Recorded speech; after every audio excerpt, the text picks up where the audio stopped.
Hey, what's going on, Street Stories listeners? This is V, and I'm about we're going? Yep, we're going. All right. I'm about to plug you in to J.R. Jones. Let's do it. All right, so you heard J.R. This is J.R. What's What's up? going on, Street Stories? What's up, V? How's Thank that you for tea having going? me. It's going good. For everybody listening out there, about like 7 hours ago, I just caught a random cold. I don't know why, but I did. We think it's like allergies or some shit, like with the pollen in the air change going on.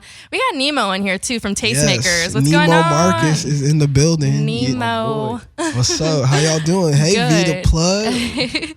I'm plugging you into J.R. Jones today. So Hey. we're going to chat with him and see what's up with his music and I'm down. see what's going on. You know about the hip hop, R&B life. Yes, Aside from our EDM show Yes. that we got going on with Tastemakers. Which is called Tastemakers. Tastemakers. Yeah. Yes. Very cool. Yeah. Congratulations on that, y'all. Yeah, thank you. Yeah. And then as we speak, I'm actually doing some AR work right now, looking up different hip hop acts and stuff. So Oh shoot. trying to figure some shit out. Yeah. Yeah, For let's what's get it, Nemo. going on? Let me get into your business. Yeah, let me get We'll into talk it. about it later. All right. all Talk right. about it a little later. All right, so Street stories. JR. Yeah, let's go back to JR. Yeah.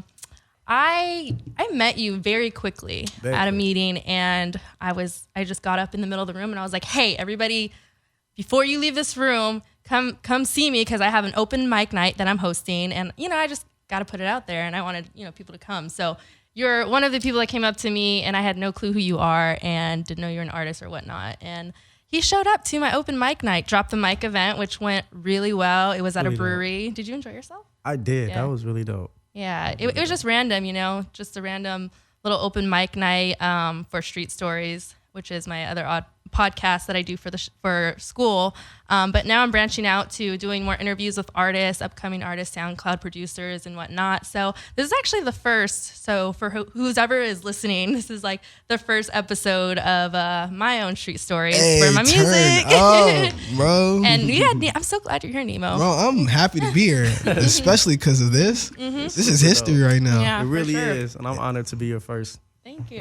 guest. So thank you for having me. Yeah, there's just this there's this energy about you that I noticed that you just don't really care who's around and who the person is. Like, you're conscious about just doing your work and meeting with people and showing who you are and just showing what you're about. And that's like, I saw you there at the meeting. You came up to me, introduced yourself, and came to open mic. Then I see you go to C-Sun's performance. There was like this dance performance crew, and he performed there also. So I just see you grinding and kind of just like chasing your passion, and that's what it's all about. It's about you showing off your colors, showing off who you are, and not really giving a fuck who's around. I Like- see your true colors, and that's why I love you. No. Oh, shit. That's some real shit, though. You're gonna be his Yeah, background a singer. I'm with it. I'll be Yeah. like Tupac. He was the background dancer for Digital Underground. Oh, yeah. Yeah, and a lot of then- people don't know that. Dang, I didn't Yeah. know that.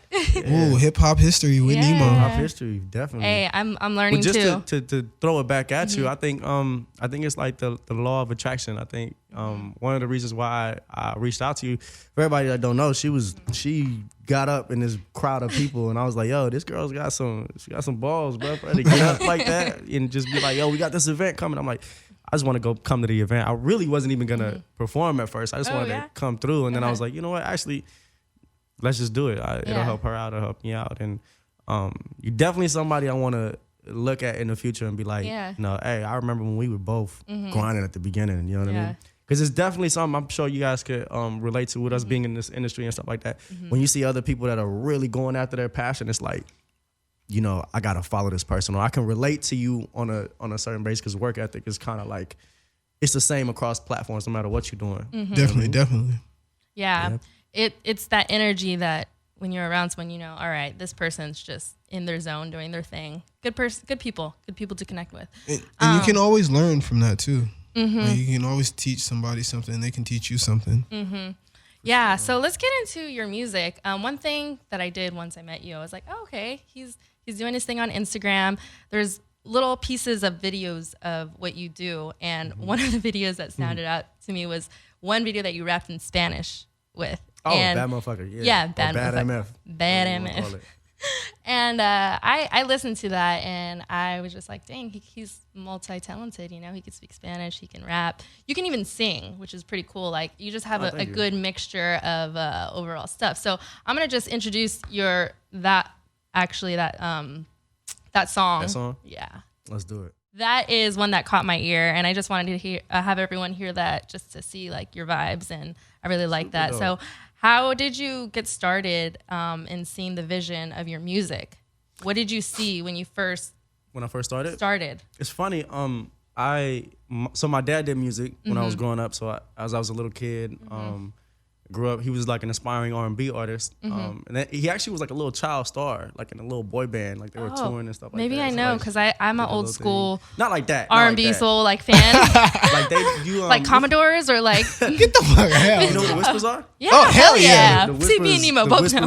We're like, hell yeah. The Whispers were gonna take his little boy band on tour with him. Oh, wow. And stuff like that. So yeah, That's a from trip. Oakland and stuff. So Okay. we're doing a thing up there. So Are you from Oakland? Nah, that's a whole. Another I'll get into story? that in a minute too. Okay. But because I think that's like a really big thing with my music. But what was I saying? The how I got started. So my dad was doing music, like in his late 20s and stuff like that. So when I was growing up, my dad was always in the studio. This red room that always smelled like weed. But red Daddy, room. what's that smell? Yeah, what is that smell? Like that's probably why I like the smell of weed, to be honest. Because my dad. You don't smoke? Nah, I don't smoke. I don't smoke. I drink, but Yeah. I don't really smoke. Yeah. Trying to take out his vocals a little bit. But what's it called? My dad. So watching him all those years, that kind of made me want to, do my thing. Before music, it was basketball. I was like, I swore on everything in life that I was going to the league. Like, Hey. nobody tell me nothing different. So Yeah. I was. But that's another thing. I mean, not to branch too far off, but like basketball got my work ethic right. Like I was the guy that was like, I got to make 1,000 shots before I feel you on that. Out. You know what I mean? I was in basketball as well, varsity. okay. I played travel ball. Hey, let's go, me too. Yeah, so I was in my backyard. I'm like 500 shots a day. Like What I got to position? get to the WNBA, point guard, shooting guard. Point. Yeah. Okay. I see. Oh, you got them shots?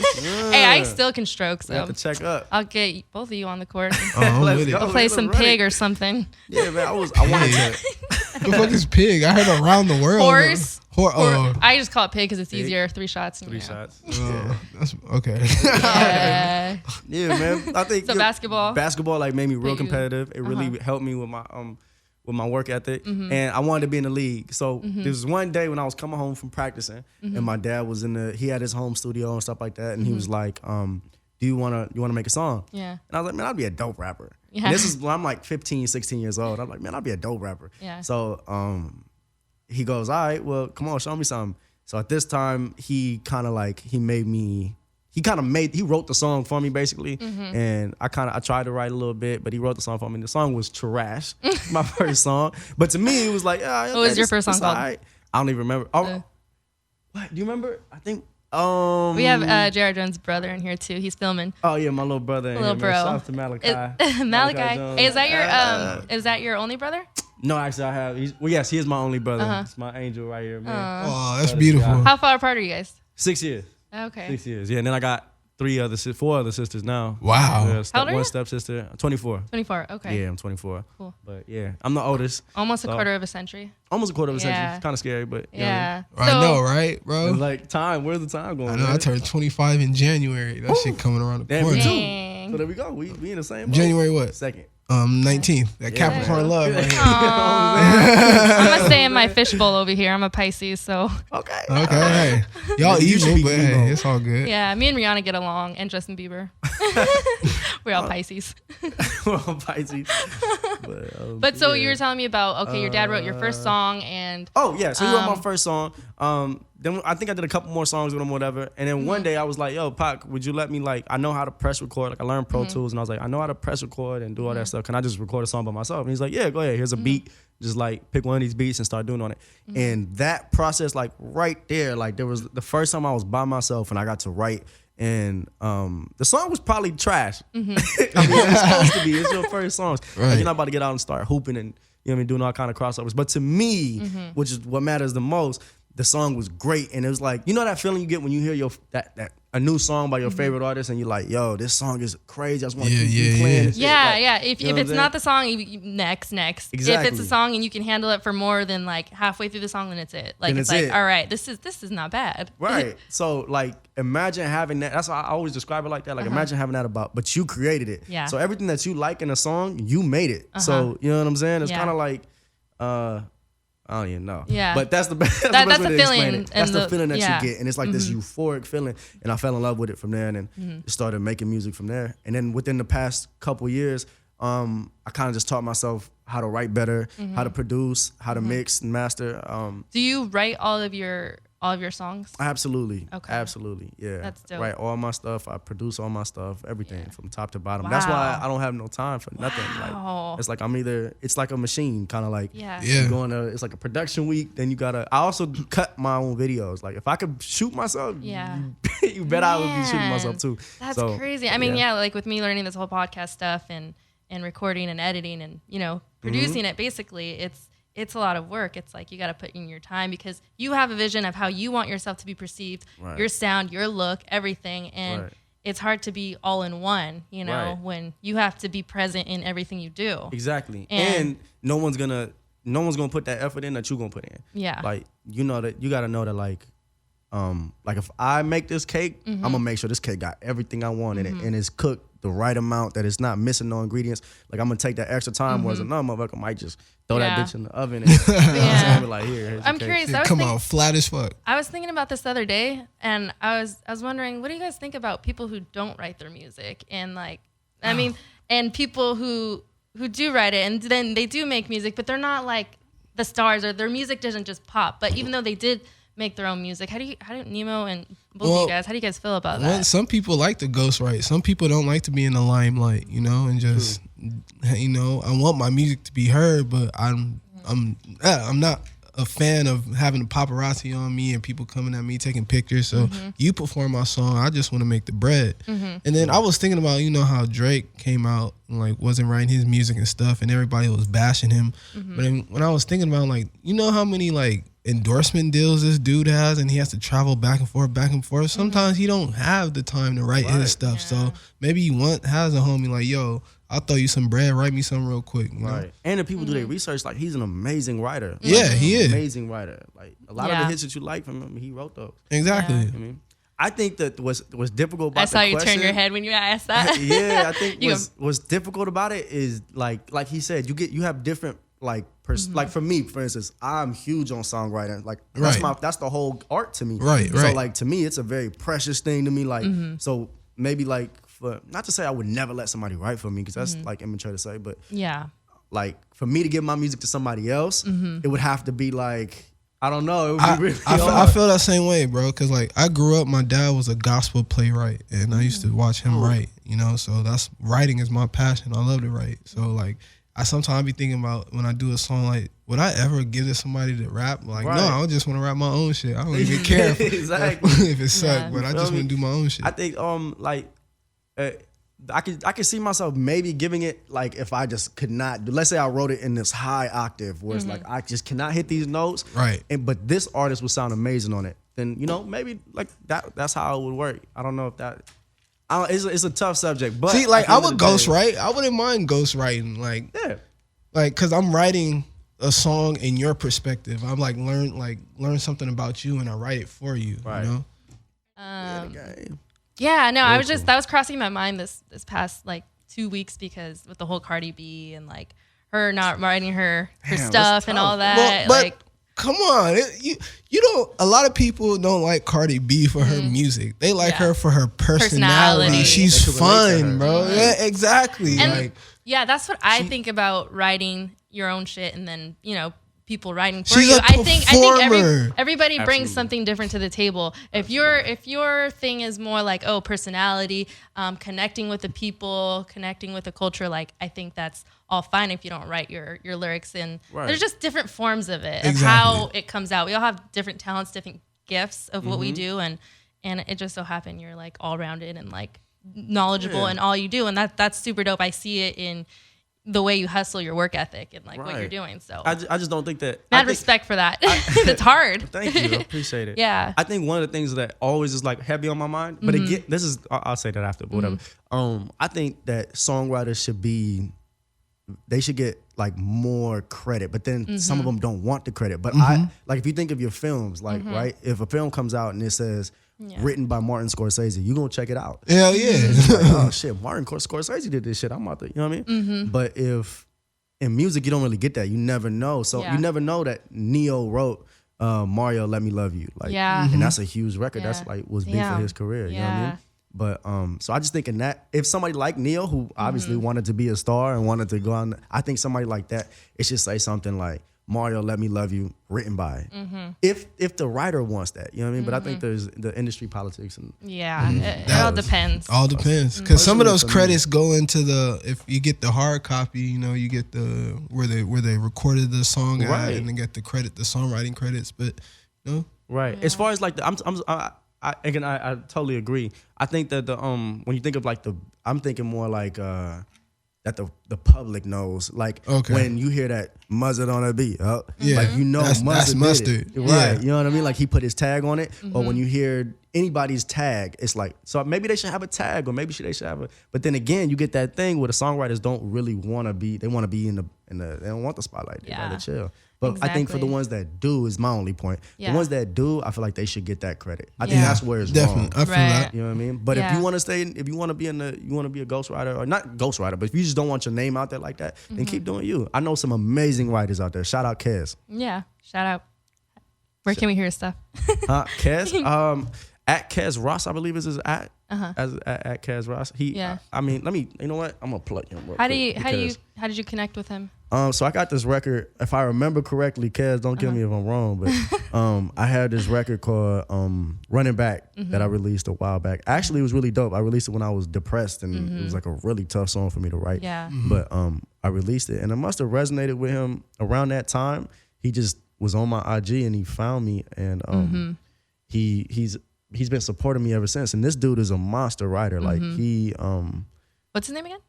Kez. Kez. Yeah, Kez. It's K-E-Z-Z? K-E-S and then K-R-O-S-S.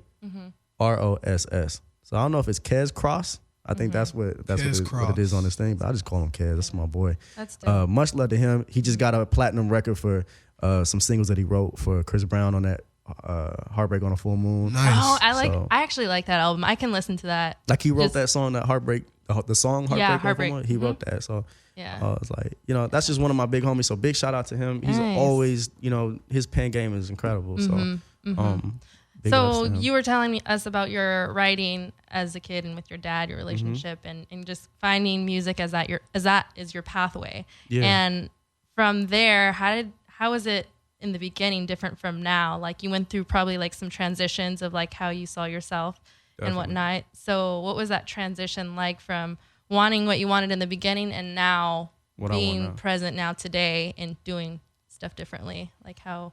I think in the beginning, I didn't even know what I wanted. Like I didn't even know like what I just like music. Like music is dope. I can make it. I can record it. Like this is dope. I'm gonna just make it. And then I think it turned into something like, yo, I want to be the greatest at this shit. Like I want to be the best. Like, and so when I make a song, I don't even want to finish it. Ask anybody who's close to me. Like if I feel like the song is kind of like mediocre or a 7 out of 10, like I'm gonna throw it away or I'm gonna keep working on it until it gets to where I like it. You know what I mean? So I think it started out as a passion, and then the passion turned into like this mission, or like this, you know what I mean? Like this goal that I really want to accomplish. But one of the things I think is really important to my writing style and my evolution as an artist is getting more and more in touch with who I am as a person. I think like whatever we do, whether it's radio, whether it's movies, acting, whatever it is, the more you can touch in with who you are, like, and be like show the world. That's our job as entertainers, or being, being in the public light, is to show who you really are and show like who are you for real? You know what I'm saying? Being a present force. Right. Yeah. And I feel like in my music, I'm not like a Travis Scott. I love Travis Scott. This is no diss to him or anybody else. But like 90% of the artists that's out, they have a sound, and you know that's them. You know what I mean? Like you that you recognize that sound that they put out. Whereas with me, I kind of pride myself on my writing style to be able to be kind of fluctuant in my stuff because it's who I am. I feel like that's me expressing who I am. Like I'm a real dude. Like I ain't about to be up here in front. Like I don't be sad. Like I don't want like I was never depressed. I was depressed. Let's talk about it. Yeah. You know what I mean? I'm not gonna act like I don't like love. Like you know what I'm talking about? I Like, can hear that in your music. Most of your mean? songs that you've written on the Jones Show, there's a lot of like heartbreak and love and like even friendships that are written in your music. I heard a Pac interview and it resonated with me because it's so true and it's like how I feel. It's like, man, I say that all the time. And Pac said it years ago, where it's like, I'm not just gonna make records about, let's say depression or drug abuse or, you know, what I went through as a child and just do that. Like some artists do. And it's beautiful that some artists do that. Don't get me wrong. But it's just like, I wouldn't be being true to myself because on the other side, like while I am that guy, I'm also like, I love the party. I love women. Like, you know what I mean? Yes, I'm a hopeless romantic and I want, you know, that special person. But at the same time, like, I love hoes too. Like, let's not get it twisted. Real shit, nigga. You know what I'm saying? Like, oh, God. I want to go to the strip club too. Like, I'm not about to sit here and try to act like I'm... know their shit. Like, come on, man. That's one of the songs. And that's what Pac was trying to say. Like, let's be human. I'm not gonna put out this gimmick or this image that I'm perfect or that I'm this, you know, cookie cutter person. Like, yo. Yeah, that's just like, I saw a Lil Wayne interview like yesterday. He was like, favorite artist, by the way, sorry. No, all good. He was talking about like, people see me as an example. I'm not an example for nobody to live no type of life. If you need an example to live how your life, you shouldn't have been born. Right, yeah. Exactly. That's real spit. Spit. I hear him. Getting in touch with that self and just presenting that force out there. Definitely. And to speak on the self a little bit more, I wanted to talk to you because I get this question all the time. And it's kind of, I like the question, fuck it. But people always say, where are you from? Yeah. You know what I mean? Like, are you from LA? Are you from Oakland? Or are you from... And I've just moved around a lot. I never got the chance to grow up in one spot. You know what I'm saying? Like, some of these cats was in Compton their whole life, or some of them was in whatever, the name streets, the place. whatever, you know LA, what I mean? Inglewood. Name your place. I feel like I was blessed enough to be cultured enough. My parents got divorced when I was like 10, 11 years old.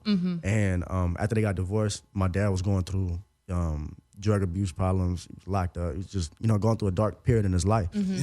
So my mom was like, I gotta take care of my kids and I gotta get up on my single mom shit. You know what I mean? And get up on some, let's be, you know what I mean, some superwoman type shit. Yeah. And she took us to St. Louis, Missouri, and then I was there for a minute, and that was kind of like St. Louis was a trippy. The Midwest is a different type of vibe, bro. Yeah, man. I already know. Are you been? Yeah, like I lived in Flint for like 6 years, Flint, Michigan, shit. bro. Okay. Like that's where I graduated high school. So I moved around a lot too. I'm from out here. I lived in Florida for some years. Like, Dang, Florida is crazy. Happy, I heard. I'm so happy you hear that because there's somebody here that can resonate. With Definitely, what I'm saying, you know what I mean? definitely. And so like there was St. Louis, and St. Louis had its vibe, and it was just I just see that like as a weird mix. It was just I don't, you know what I mean? It was a weird, but the big ones for me were after I left St. Louis, I went to Milwaukee, and Milwaukee we lived in the projects. It was crazy in Milwaukee. People think of Milwaukee, Wisconsin, they think White people and this shit. Yeah, nigga. No. I mean it's like Detroit,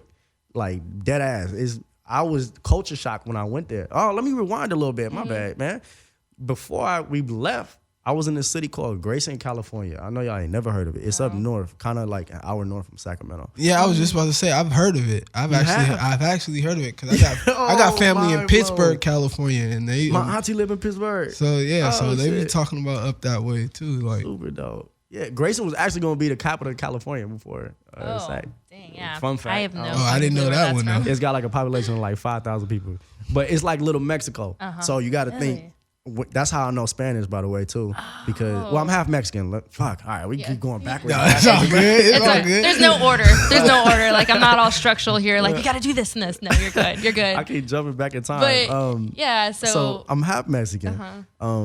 My grandfather doesn't speak English. And he does. It's very broken. You know what I mean? Right. So to talk to him, you want to have a conversation with him, it's gotta be like, you know what I mean? Like you gotta speak to him in Spanish or you ain't talking to him at all. Yeah. You know what I mean? So I had to speak to him in Spanish, but that city, Grayson, is very Mexican. It's like Little Mexico, dirt roads, best childhood in the world, by the way. because I was just running around. The only black kid in this Mexican city, in this Mexican little town, man.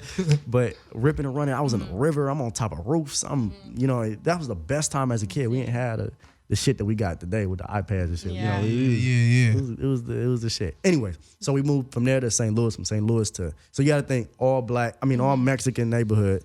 Then you go to St. Louis, which is like just, I would say predominantly white, but like a different kind of white folks. Like it was a trip. Yeah. And then white and black. Then you go to Milwaukee, culture shock, all black projects. Like, and my family's from Oakland. Let's not get it twisted. Like I had been around black folks, but to be like engulfed in it, bro. Like, that deep was, in it. Yeah, that was a trip. But I feel like that was so. If I hadn't gone to Milwaukee, I wouldn't have gotten in touch with my black culture. You know what I'm saying? Like I would have just been this Mexican kid. That was my next question. If you got confused in being in a diverse that's culture. Why I fuck with you. That's how I feel like. Exactly. That's some real shit. I think it's so important, and I think it says a lot. I think it says a lot. Just to speak on the black experience, I feel like it's almost necessary for every black person to live in the hood at some point. Real shit. Or go to an HBCU. Exactly. What's that? Exactly. HBCU History black college. Historical black college. Yeah. It's like an all black Morehouse. Like I was gonna say I relate to like black culture, or even hip hop, or how I got into it is because I used to dance like in workshop hip hop dance classes in Rialto, which is in the IE Inland Empire, and like all black dance studio. Pretty much, I was like the only Mexican, so I didn't even know, like even growing up, like listening to old school music, funk and whatever. I didn't even know that there was a difference between like colors and stuff. I'm like, oh yeah, they look like us. Whoever, like when you're listening to music, whoever's like on the other end singing, like I didn't even think of like color as something different. Like I just thought we all like look the same. And then like as you get older, you realize like, okay, there's like different races and cultures, and then there's conflict in between all this, and you see like the construct that the social construct that they put us in. So you never got like confused on your identity or your like how you perceive yourself between all these like different areas and cultures? Absolutely. Real story right here. When I was in kindergarten, how you can ask my brother, but he asked my mom. I'll never forget this day. I went into I was in kindergarten. Like I said, this is like Grayson, California, Little Mexico, right? And kids are ruthless. Let's just start there. Like kids are ruthless. Like kids ain't got no chill. Like they will go like, Mom, why you're getting fat, Mom? Like they don't think about your feelings. Anyway, we was in kindergarten, and this one day, this little girl, her and her little friends, they came up, and they go, hey, what's up? They go, why is your skin black? And I didn't know what the fuck to say. Yeah. Like, I was shook. I was like, because my dad, like, because my dad's black, what the fuck you mean? Yeah. Then she looked at my fingers. Like, I'll never forget, that's crazy. She was like, she grabbed my hand and she goes, why are your fingers black like that? Because on the edge, like the tip of my fingers is like, it's dark or whatever. Aww. And she was like, dang, black. And then she was like, she started calling me Blackie. What? Bro. Yeah, and you're not even black. Yeah, you're like. But to them, yeah, like at those little kids, everybody around them Mexican. Yeah. So like they look at me like, you the darkest thing I've never seen, bro. Like, see that happened to me, but I was on the other side. I was the one doing that. Like when I lived in Miami, there's a big Haitian population, big Haitian pop culture. But that's lit. But they look like us, like black people, but they're just from the islands. Right. But I didn't know that at the time. I'm only like 9 years old, and there's this girl that's dark. And we got into an argument, and I just kept calling her darky. Like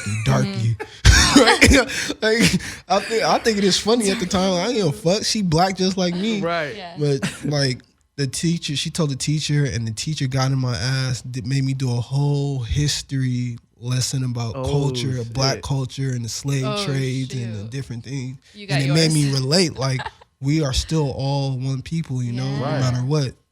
Absolutely. That's major, man. Shouts to that teacher. Yeah, Miss Foster, bro. And she actually went to FAMU, which is HBCU. Hey, so she was all into that. She was on it.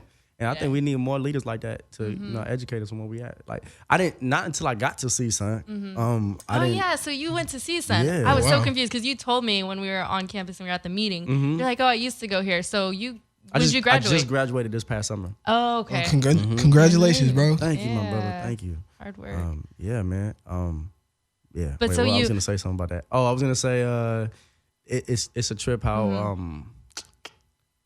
shit. Culture. The race teacher. Oh, the teacher, because his teacher put him up on game. It's like all these years I had gone through, you know what I mean, just being a black man, or, you know what I mean, like, having black culture, but never being educated or being like woke, right, black conscious about black culture and the importance of it and what it means to say, like, you know, like to, like, for instance, when we was in Milwaukee, for instance, we call it ribbon over there. Like, that means roasting. And one of the things is, like, you would always hear black. Like, it would always be, like, your dark shade. Something along the lines of, like, bro, yo, I'm going to get out your dark-ass shade, bro. But you don't... So when you were in different areas, it was like, oh, you're black. And then you're in another area, like, or you're kind of light-skinned. And then you're like, so depending on what area you're in. Like, honestly, it's just like the black thing, the dark skin versus light skin thing, you know? Yeah. Right. But what I was going to say is that that dynamic right there, we don't even know, like, the history behind that, or, you know, why should we not do that to ourselves, like, you know what I mean? But going through black college classes and stuff like that teaches you the whole, like, puts you up on game on everything. Yeah. But, that trips me out, that whole like cultural diversity that we have, that people like talk about and have conflict with, or like bring up all these things, like that girl when you were a kid, like how there was some way that she actually thought of that, influenced by her parents or people around her that talked like kids, you know? So it's just crazy. But she thought that was okay, you know what I mean? Yeah. I feel like that moment made me question my blackness, because you got to think before that. All my best friends is Mexican. All my friends are Mexican. You know what I mean? My black family lives in Oakland, so it's about an hour away from where we were at. So it's like, it's not like I got to be with them all the time. I'm around my Mexican family, I'm around Mexicans, I'm around, and it's like, yo. Yeah. You know, you start looking at your skin like, yo, why am I black? Yeah. And I remember asking my mom that. That's not even, it sounds like I'm lying. That's not lying. Yeah. I went up to her and I was like, oh, Mom. And she goes, well, I'm like, Mommy, why am I black and you're white? Because her skin was saying, and then she just, oh, mijo, it's not because of that. It's because you're, you know what I mean? This is because your daddy, you and me and your daddy, you have beautiful skin. Okay. By the way, my mom stormed up to that school and was like, that little girl, and got her in trouble. Because your mom's Hispanic. My mom is Mexican. Okay. She's Mexican. That's my queen right there, man. Our mothers are so special, aren't they? Like, where's mom's at now? She's in Philly. Shout out to Philly. Shout out to Philly. That's lit, nigga. Nice. Philly, dope, man. She's there. Good. But yeah, to kind of connect her into everything. Yeah. So we were in Milwaukee. You got to think, like, she's trying to get up. She's by herself. She's a single mom, so she's trying to. Every time we move, she's taking a promotion somewhere. So she takes a promotion from there to Cleveland, basically. Oh, okay. It's a little city called Medina, whatever. But you go from this all black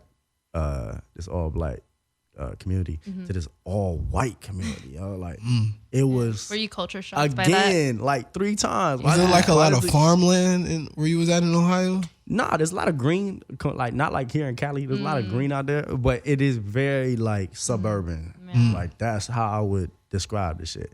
Dang. It's very beautiful though. By the way, I love Ohio. Ohio's the shit. So you made it all over the place, basically. Experienced different cultures, different names to yourself, kind of like forming your identity, and then you end up in LA. Then I end up in LA.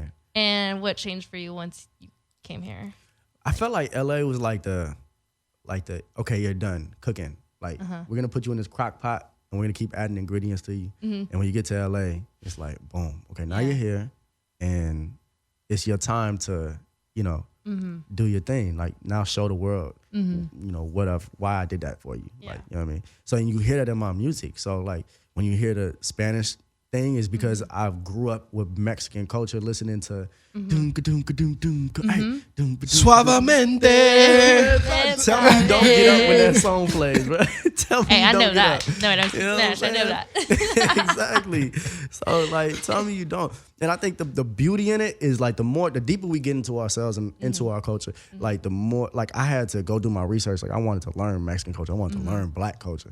I love black culture so fucking much, man. Like, it's ridiculous. Like, we control everything. Yeah. Like, if people don't give us the credit for it, I don't think enough. Yeah. But, like, there is no pop culture without us. We are Exactly. We are that. Like, Ain't no rock and roll without us. Who started dabbing before everybody started dabbing? You know what I mean? Of course, like it got popularized by Yeah. other people, like twerking. Like when Miley Cyrus started twerking, Yeah. it's like, but where twerking? They've been twerking since 2004. Yeah, bro. forever. Like, forever. Bro, Yeah, forever. it's twerking is actually, I forgot what the African name is for that dance, but it's an African dance to celebrate. There we go. There we go. Dang. You know what I'm saying? So I think our culture is so beautiful. Culture in general is just beautiful across the board, man. Like that's why it kind of saddens me. It's not people's fault though, but it saddens me when like, hey, take my brother for example. Yeah. All right, so my brother's a good example. Like he don't know Spanish, right? Yeah. But he sees, and so he don't know Spanish, but he's half Mexican. So let's say he was like full Mexican, or like yourself, you don't speak Spanish, right? But a big part of that is like the parents, like you know what I'm saying, like you weren't raised around in Little Fluent Mexico. Mexicans Right. that speak Spanish. Or you have people like my mom who speak fluent Spanish, but just they're not thinking, you know, oh, my kids are gonna need to know Spanish, or they need to know their culture.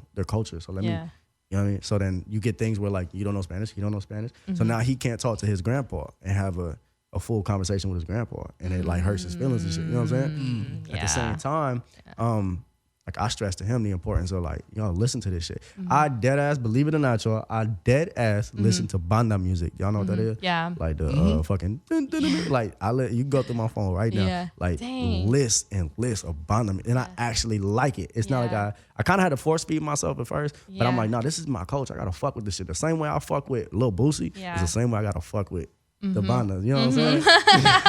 You know what I'm saying? That's That's dope. lit. That's so cool. And I think the beauty of it is just living your truth. Yeah. Like this is what I am. I'm not gonna act like I'm not Mexican. I'm not gonna act like I ain't black. Yeah. Like I'm gonna embrace both of them because Yeah. they're both beautiful. And I would encourage everybody else to be the same way. Yeah. Yeah. Well, I You could feel- see that it reflects you in know, your music and your songs. Thank you. That, Yeah, and I think that's was the overall thing because we here talking about music. I think that's the beautiful part about it is that like in a song I can go like. I had a song called Front Door that I took a risk on, but I love that I did it. But it's like, it's not hip hop really. It's like, I'm saying, I'm going, What track baby, is if that? you want to leave, Yeah. baby, there's the front door. That don't sound Mexican Yeah. or hip hop. Sounds It's like just- some low key country shit. yeah, exactly. I actually did a country record too. A long time ago. I was on some Nelly shit. Yeah. Who are your influencers that you I listen would say to? Or a lot of the people that take risks. I mean, to be honest, it genuinely is everybody who creates in some way. You influence me in some way, but as far as like the big hitters, I can think of Kanye, because for Kanye to take risks like that is super dope. If it wasn't for Kanye, I couldn't do. You know, and maybe if you want to leave, like, I couldn't do that if Kanye didn't show me it was possible. So what about Kid Cudi? I so know like, they're I coming was out with just something. I can't wait till I was I about to can't ask you that album. Kid Cudi is like, Yo, Kid Cudi's Nice. like my hidden brother. Him and Miguel, Yeah. bro. They both yeah, half black, that's half my big Mexican. brother. Yeah. I even say it. He even says in the song, "I am your big brother." right? he just puts does. a different spin on his shit. Man, Like, I'll tell you what, especially living in Cleveland, like he's huge over there. 'Cause, you know, he's from that area. The time that I lived there was 2011 from like 08 to like 2011, 2010. Oh yeah, that's when. That's when he was Yeah, popular. that's when Day and Night came out. Like, oh no, bro. The first Day time and I heard Night. that song was actually on NBA Live. Oh shit. Cause that shit was on NBA Live before it hit the radio, and I was like, "Damn, this shit crazy. hot." Right. Yeah. The one that got me with him is because it's weird. I feel like we use similar vocal textures and stuff like that, but it's probably because he influenced me. You know what I mean, but I think we have the similar vocal range. But he has a song, the one that goes, Scotty, I've got submissions and no Pursuit of Happiness. Yes. Yes. Yeah. Oh my That's- God, that song is amazing. Oh yeah. He's amazing. He's an Yeah. amazing. He is artist. amazing. So guys like that, where like they push hip hop forward, and they take by them taking risks, they push hip hop forward, and Yeah. not only that, they allow artists like myself to be able to take risks and be Yeah, creative. because I loved how I remember when Cudi did the song with MGMT and Rat-A-Tat, and I used to listen to MGMT like all the time. I love you. 'cause GMT. Is MGMT shock me electric Yes. fit. Bro. Yeah, bro. Bro. I used to get to do like shrooms to that shit when I was like 14, listening Yeah. to that shit. Bro, I remember going to Coachella and they was there, and I knew all the words, and all these white people just looking at me like, "What the hell?" Yeah, exactly. Nigga. What is he doing? Exactly. No, but that's what's dope. That's what I like when you see somebody out of their element or like not like the social norm, Right. and you're like, dang, what is that guy? What is Nemo doing? You know, and you're Right, listening right. to MGMT. It's cool. That's dope. No, so I think to get out of that's that major, man. I But think yeah. zone. it's so major, man. Cause like a lot of black people, they would not know who Rat-A-Tat or MGMT or like people like Flying Lotus is, who is black. Cause they don't like, a lot of black people don't like to branch out and listen to Yeah. that type of stuff. But Right.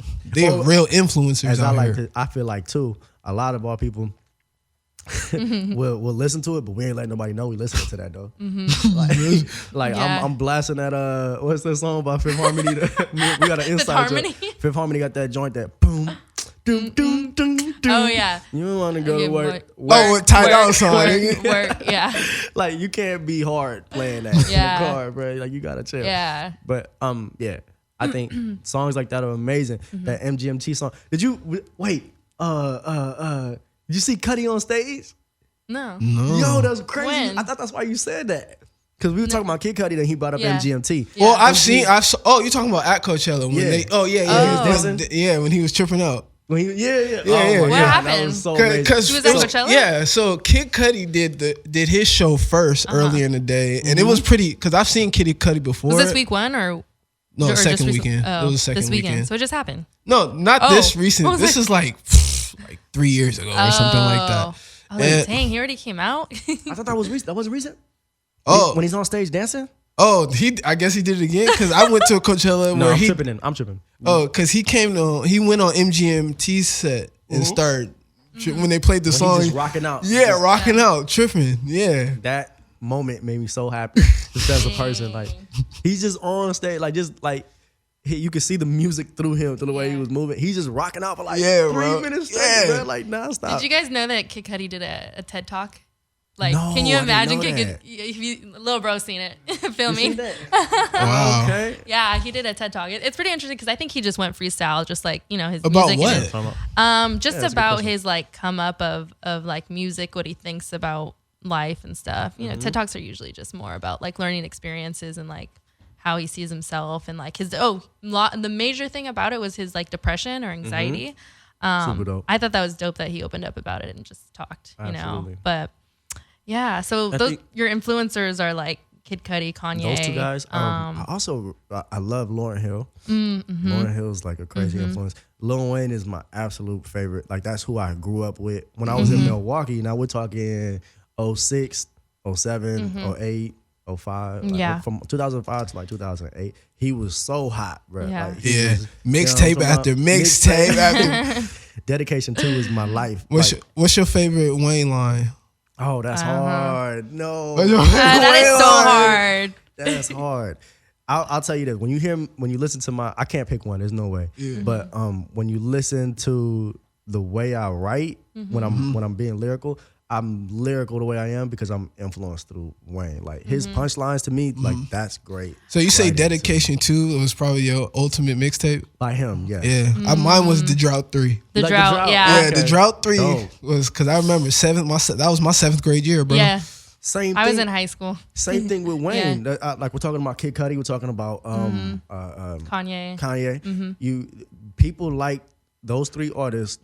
They push the culture forward. Like They push the boundaries. Wayne of started what- out as this gangster rapper, blood from Louisiana, who that was his image. He was the gangster dude. You wouldn't hear him talking about The nothing block else. is hot. The block is hot.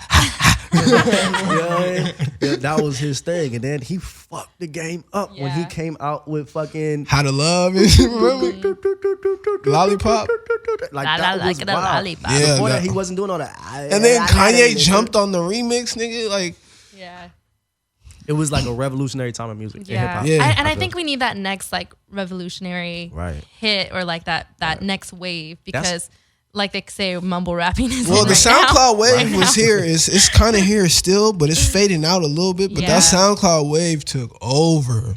Took over. So many of these kids got rich in deals, and a lot of these producers got unknown producers just took off from Absolutely. the SoundCloud shit. Absolutely. And that's why I don't like hearing. I understand where they're coming from, but it kind of irks me when people like try to bag on them dudes. Like, Yeah, they gotta push the culture even forward. Kendrick acknowledged it and talked about how these are this is the new generation. This is what's coming up right now. Whatever Yeah. they say is right. Music is subjective, you know. Absolutely. It's like people have their opinions or whatever, Yeah. and every generation is gonna think differently Yeah. about what music should be or how it should be. Yeah. But that's what music is, Yeah. and like Right. you know. But I just hate when Yeah. the younger generation doesn't give like respect to like That's the only old, thing. like with like Yeah. the Pox They and shit. both gotta meet in the middle. Yeah. Like, you gotta Yeah. like. In my opinion, this is just my Yeah. opinion, but like I can say if it wasn't for Kanye and them and I wouldn't be doing this. And then I can go further past them and be like, because I'm a huge fan of Jay and Nas, and, you know, your big heavy hitters. But at the same time, it's Yeah. like I also respect your Lil Pumps and your. I was Yeah. just gonna ask you. So, what do you think Definitely. about like Have Little to. Dan's or Lil Pump? You know, I love like it. you know. I love it. It's all whether or not remember Jerkin?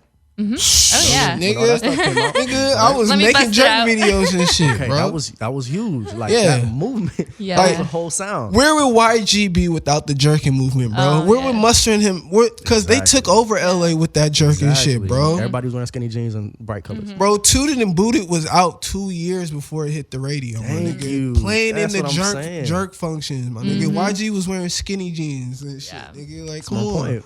Is major. Whether or not jerking music's not here anymore. Yeah. Yeah. You know what I'm saying? But people, I remember at that time, people were saying, "What is this? These rappers is looking gay and acting like females. They dressing like females. No. This is whack. We ain't rocking with this." If it hadn't been for that, you don't get where we at now. Like, Yeah. you know what I mean? It's not here anymore, but it was instrumental in pushing the culture for it. Like, And you can still kind of hear some of like in these West Coast beats that are coming out with. You can still kind of hear the Right. jerking sound. In it. absolutely. That little hit, that little bump.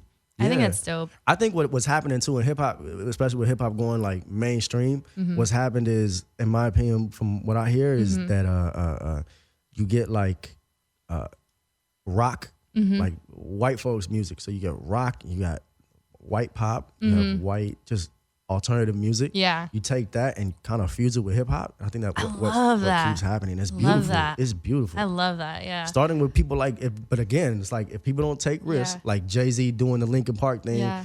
I'm Yes. big on With so the that was mixing my with the black shit. album, bro. Yes. Bro, I actually got to see that at the Grammys, bro. It was amazing. Wow, that's amazing.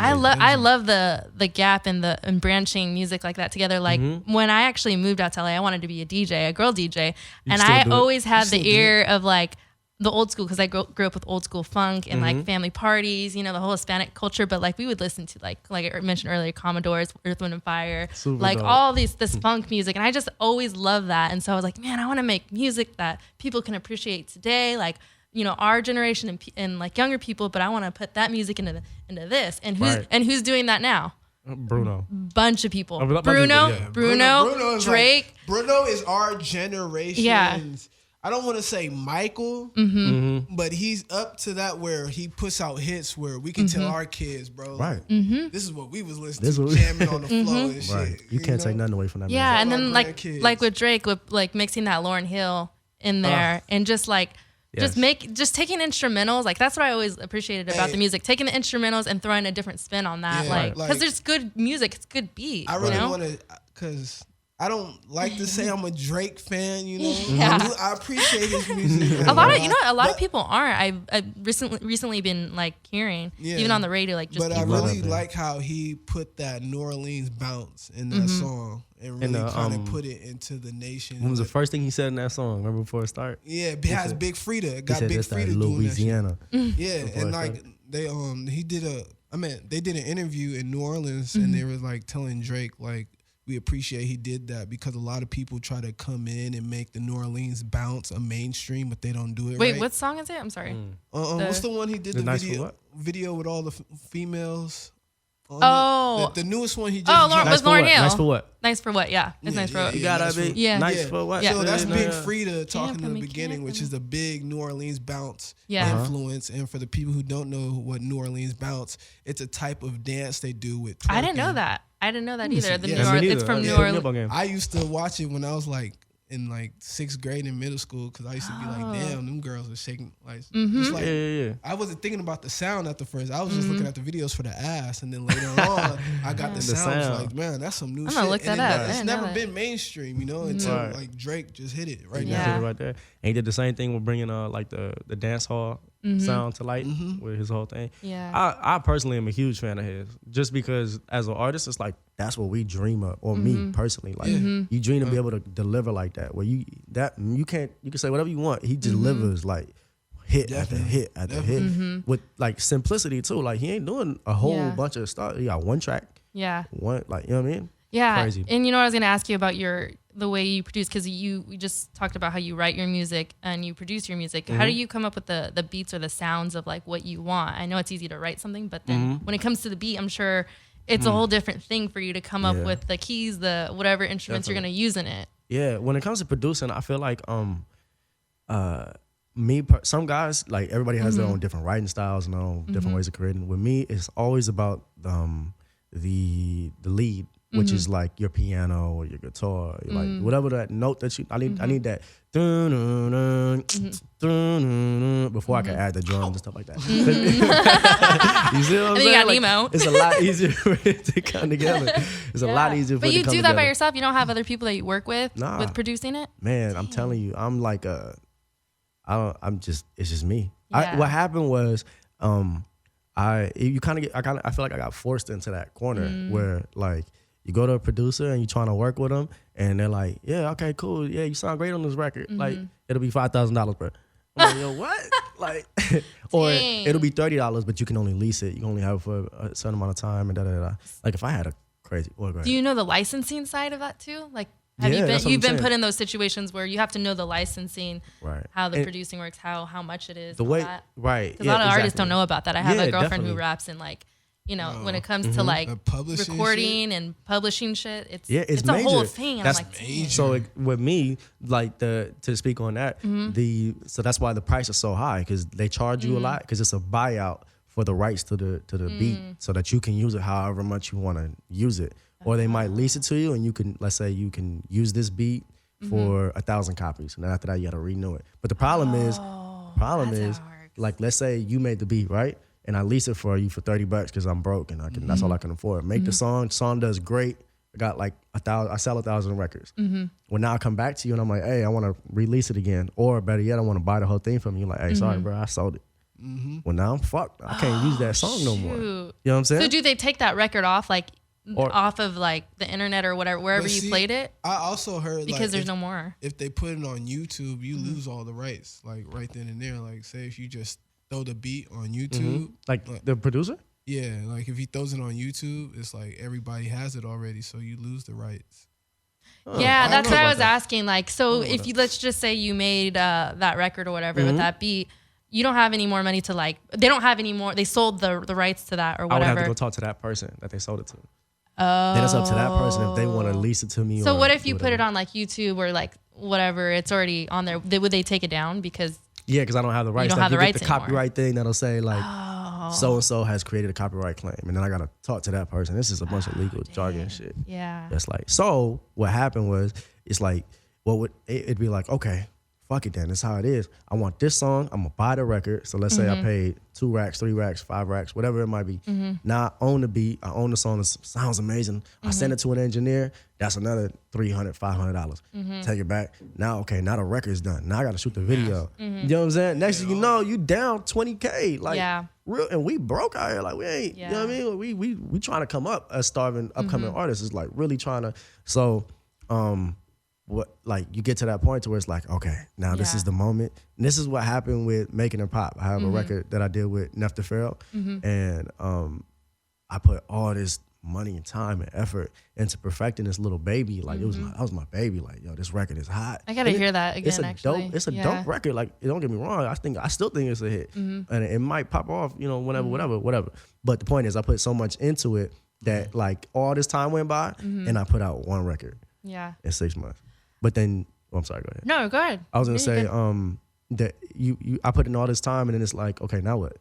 Like people, our generation is like, what's next? All right, come on. All right, cool. J. Cole's album drop. Who's next? All right, Drake, hurry up and drop your shit. Like, you know what I'm saying? Like, we're so quick. So I found that it's like, damn, I just gave my life for this record, and now it's like it's gone. Like, damn. Yeah. Like, see, how do you deal with that? Like, you may think in your head because you made it, created it, like, oh, this is a hit. Right. But then there's other people who have different ears and different ideas, and so how do you get to that point where you feel confident in it, like becoming a hit? Like, who do you trust basically to like listen to it and like go further with the track? I got a few people, like the people that I live with are pretty much like we had like a little factory, like even though they don't really touch the music at all or do anything, the stuff that they're I like do, your biased like homies. They'll let me know, like, but I just believe in myself so much that I trust my ear. I know that at the end of the day, like if I really love it, at the end of I want people to love what I love. I don't want to make a record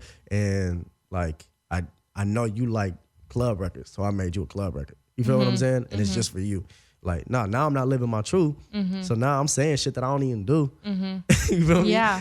Or like if you like an electronic record, I just made this electronic record. I hate it. Yeah. But you love it. Yeah. Like, you know what I mean? That's so how do you put yourself, so do you not put yourself in the position of what the culture is going by, or do you just only go by your own feelings and what you're feeling at the moment? For the most part, I feel like I go by like, what moves me? Like what I'm thinking, like how am I feeling? What's on my mind? What is my truth? And then after I get that, like, okay, this is true. Like, okay, let's say my favorite cereal, Cinnamon Toast Crunch. Okay, hella sugar though. That shit is hella sugar. That's what. If it don't taste like diabetes, it ain't right. You know what I'm saying? Like, But my favorite cereal, Cinnamon Toast Crunch. Shit. Where were we going? I had a really good one. What were we talking about before that? We were talking about like living, or your music coming up, but like you doing it for yourself or for the culture. Like making the music. Analogy. Damn it, I'm sorry. It's okay. Cinnamon Toast Crunch is so great that I ain't even mad at it. It'll come back. I ain't even mad. It'll come back. But yeah, but like going with the flow of like you said, you make it for yourself, because if you make an EDM record for me that likes EDM, or if you make something for him, then you're not living your truth in what you believe in. But that's what I was gonna use it as a topic of the song. There we go. Yeah. So like I'm gonna make a song about Cinnamon Toast Crunch because I genuinely like Cinnamon Toast Crunch. So I go, okay, I like Cinnamon Toast Crunch. I wonder if other people like Cinnamon Toast. I'm pretty sure there's people out there that like Cinnamon Toast Crunch, right? Yeah. All right, let's stay in this lane, kind of keep it in here, and I'm gonna rap about this cereal. And you see how they kind of like marry? Yeah. But it has to start with me liking the Cinnamon Toast Crunch. Yeah. Or I can't rap about fucking Cocoa Puffs and shit. And I don't really fuck with them like that. They all right though. They Dang, that's a good analogy or metaphor how to see it. Like there's different cereals. You got your Cocoa Puffs. You got your, so everybody got different tastes.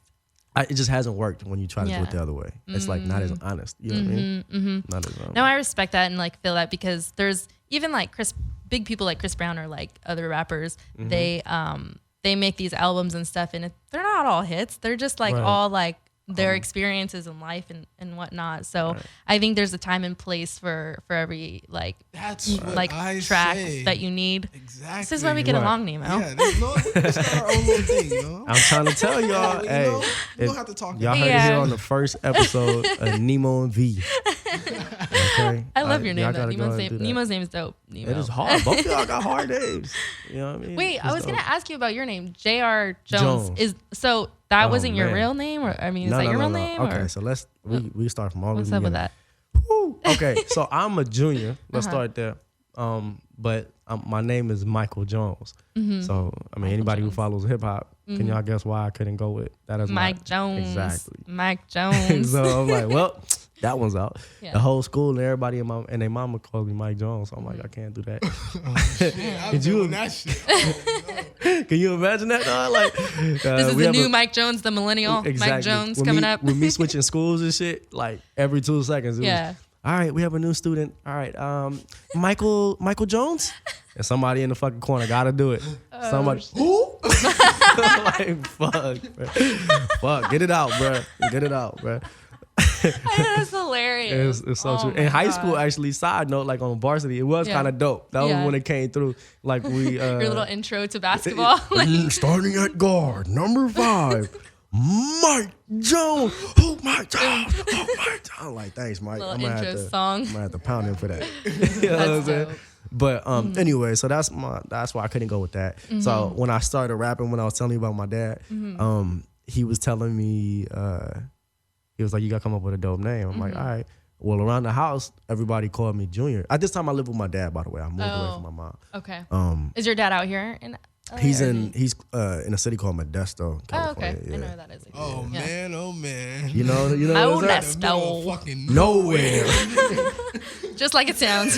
Dust. Yeah, In the middle of dust. A bunch of Dust. tweakers are out there. Man, Shit. poor Modesto. I had to get out of that place, but I got love for Modesto. It's got That's a little, good. You know, I got a lot of family and stuff there. So, you know. So anyways, your dad was But like, he okay, was- you need to come up with a when I name. lived there, yeah, he come up with a name. The name is everybody called me Junior. So immediately my mind went to, I need to be Junior. Maybe I'll just be Junior. And I was like, nah, that's whack. And then I was like, Junior. And I remember just sitting down in the house. And I was like, Junior Black, and Junior Space, Junior. What the fuck am I gonna pick? Yeah. And then I was like, you know what? Junior Rain, but I can't spell it like rainfall. I got like REIG. R-E-I, yeah. So it was Junior Rain. Ran with that for a minute, That's and cool. then after Junior Rain, it was like I was like, know what? Nah, I'm gonna be big as fuck. I can't have people calling me Junior when I'm 37. You know what I'm saying? like nah. It was that's not kind of gonna like Little happen. Bow Wow. Like he was just on the Breakfast Club recently, and I they're saw that. like, I saw that. like Charlamagne's like, you can't be Bow Wow anymore. You got to be, what's his real name? Shad. Shade Moss. Shad Moss. Shad Moss. Something. Shad, but he pronounces it Shad. Shad. Like Shad Shad. Moss. He's like, you got to be that. So yeah, I that's another understand factor. Because like when I get older, I think I'm gonna just go by my birth certificate name, my government. What is your birth certificate name?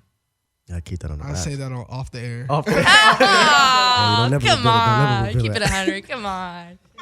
I always keep it 100 with you, so I'm gonna keep it 100 Keep with 100 you. on here. Off the When it's air. not recorded. Ah. It's like my name is Thaddeus. My name is Nahamia. You know, I knew it. that was funny, man. So But so it went from Junior Rain. I was like, I gotta get rid of the Junior part, and I was like, well, fuck the whole thing. I'm gonna be J.R. Young. I don't know why I went there, but I went like J, like how Jay spelled Jay-Z, like J-A-Y. I was like J.R. Young, and I was like, you know what? Nah, this ain't popping. Let's just go the letter J, the letter R, and Young. And then I was like, you know what? Nah, I ain't fucking with Young. Like I don't want. I want to. My brother models. My sister wants to be a director, and she also acts and stuff like that. dope. You know, like my whole family is very talented. So Yeah. I want it to be that kind of thing where it's like Malachi Jones just dropped. you're all And it's connected. like, yeah, like the Helmsworth brothers or the, you know what I mean? So I was That's like, lit. let me go back to the Jones Yeah. thing. You know what I mean? Let me try Jones. So I was like, J.R. Jones. Very cool. J.R. Jones. And I wanted J.R., but I was like, nah, I thought of the last name thing. So stuck with J.R. Jones. Yeah. Then it kind of clicked. It kind of Yeah. made sense. Keep it in the family. Yeah, it kind of your legacy going on. And then the cool thing about it, for like the people that really, really follow me, they'll be able to say like, damn, JR, the initials JR have always been connected to him as an artist. Like Junior Rain is still JR. Junior is still Junior. Yeah. You know what I mean? So Dang, Yeah. it was so simple at the end. You just needed to use your last name. it was so simple. It was so simple all along. All that thinking. All along. Yeah. What were we talking about before we brought up the name thing? We were talking about your think there was one more producing the music and the sound, Mm-hmm. how you do that, and then Some other the producing. cereal, the cinnamon toast crunch. Cinnamon Toast Crunch. Was there anything before that? We were just going into the artists like Kanye and okay. whatever, but I know that we wanted to talk a little bit more about the passion in, Oh, yeah. in life. This is major, man. I love preaching about this. yeah. So like, you know how they always say, show me your friends, I'll show you your future type of thing. Mm-hmm. So I believe that like a motherfucker. Like just like I believe in karma and spirituality and all that stuff. Yes. I think you gotta your circle's gotta be all people that's go getters. That's why I resonated with you so quick. But Yeah. I don't know what it was, but something told me like, nah, she's got a passion for this shit. Aw. Like I'm gonna see her in Yeah. the future. Like, you know what I mean? We're Yeah. gonna see each other. I mean, we'll probably be together for a minute. You know what I Yeah. mean? Like just Yeah. keep rocking with each other. But you know what I mean? Yeah, You yeah, know what I I mean? know. We'll be able to look back and be like, Yeah. you Dang, know what we I were mean? there. Yeah. And now we're here. When I come back and it's fucking the V and Nemo show and y'all syndicated them nationally, I'm like, yo, I was at the first episode. I called that shit. you get those vibes from people. Yeah. You know what I'm saying? So when it comes to passions, to answer your question, I preach to everybody, just especially in my camp, but everybody in general, follow your fucking passions. Yeah. I don't care if it's gardening. I don't care if it's fucking dusting shelves, nigga, or painting, whatever it may be. Like, follow that. Because one of the things that hurts me to see in people is when I see people unhappy, like doing something that I know you don't like that. Like, worked in a restaurant forever, and I see my Latino people come in, and it's like this 65-year-old man is washing dishes. Yeah. And not only is he washing dishes, but he comes in every day and he puts a fucking trash bag over him so he doesn't get wet. Yeah. Like, that's his job. That's how he feeds his family. You know what I'm saying? Yeah. And he had to make that sacrifice to get here, and that's probably the only way he don't speak English. He don't, you know what I mean? And I've seen countless numbers of examples of like that, of people coming from Latin America trying to. I feel the same way. I always see, like, you know, family or friends that are you know, Hispanic or whatnot, Mexican, and I just feel like there's always something like more they could do that would make them happy because they have that passion. I see the talent of like what they're capable of. And I don't know if it's just, I'm a Pisces. I feel emotion for people. I don't know. But I've told my mom before, man, you're so good at like art, like drawing, whatever. Like you could do something with this. Like, and there's just so many things that I think. Especially artistic people. Yeah. Hurts me with artistic people too. Yeah. Damn. You hit the heart. You would be so dope if you can't lead you can't make the horse drink water, but you can lead it to the pond and shit. But I mean, there's just so many people where it's like, yo, just follow it. Like, my mentality with this whole music shit, and I'm telling y'all this now before anything happens, I'd rather fall flat on my face in 10 years, like, and y'all see me, damn, this nigga still rapping? Yeah. Or damn, this nigga, I'd rather have done that. I already got my bachelor's. Like, I could go to grad school if I wanted to go to grad school. Yeah. Like, nah, it makes sense to me now that, like, I would rather look back as a 70-year-old and say, I'm proud that you fucking did that shit. You know what I'm saying? I told myself the same thing. I just got the chills saying that. Yeah, shit. Like, I told myself the same thing. I'd rather do this than do anything else and die knowing that I actually tried to do what it is that I really wanted. Right. You know? And it's just like, oh, go figure that the people that think like that win. Yeah. You know what I'm saying? Yeah. Definitely. Yeah. Like, oh. It definitely takes a certain mentality like ours or like people that are doing the same thing to just live that passion and live that strength that you have. Right. And I think what's dope about it too is like recently, this is like one of my big little revelations that I felt as of late, with being done with school and stuff like that. It's like I'm a full-time musician for the first time in my life, and it's beautiful. I've never been happier. Yeah. Like, I work so much that I don't got no time for nobody. Like, I don't kick it with nobody. I don't have time unless it's for the music, unless it's for the brand that we're trying to build. Yeah. Like, I don't got time for none of that shit. So, but it's beautiful to wake up and the first thing you're thinking about is your passion. You go to sleep, and like, I don't sleep every day till 5, 6 in the morning. Every day, that's this dude. He gets up getting ready to go to school, and I'm still recording, or I'm still mixing, or producing, or every day religiously. You have your own studio at home? Absolutely. I invested in all my shit. I got these speakers right here, actually. That's what he was saying. Yeah. But I just invested in. That's another thing. It goes right along with the passion. Yeah. Invest in yourself, man.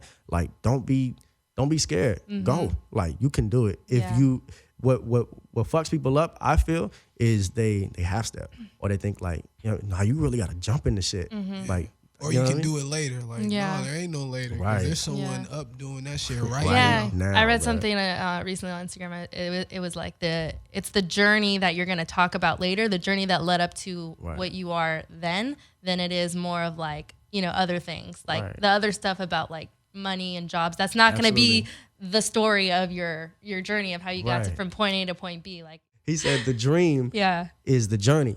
And I didn't understand what the fuck he meant by that shit. Yeah. Until now. The dream is the dream. I think that's what I'm talking about. The dream is the journey. Yeah. So, but because you think the dream is popping bottles and the celebrating and the money and the lifestyle. Yeah, exactly. Yeah. It's not that. It's like, it is the journey. Like, you know what I mean? Like, being able to look back like, damn, I remember that first time I pressed record. I remember that first time you know what I'm saying? Nemo's pointing with the finger over here if you guys like, you know what I'm saying? The little snail, and I'm getting the chills as I talk. That's how I know it's like, it's real shit.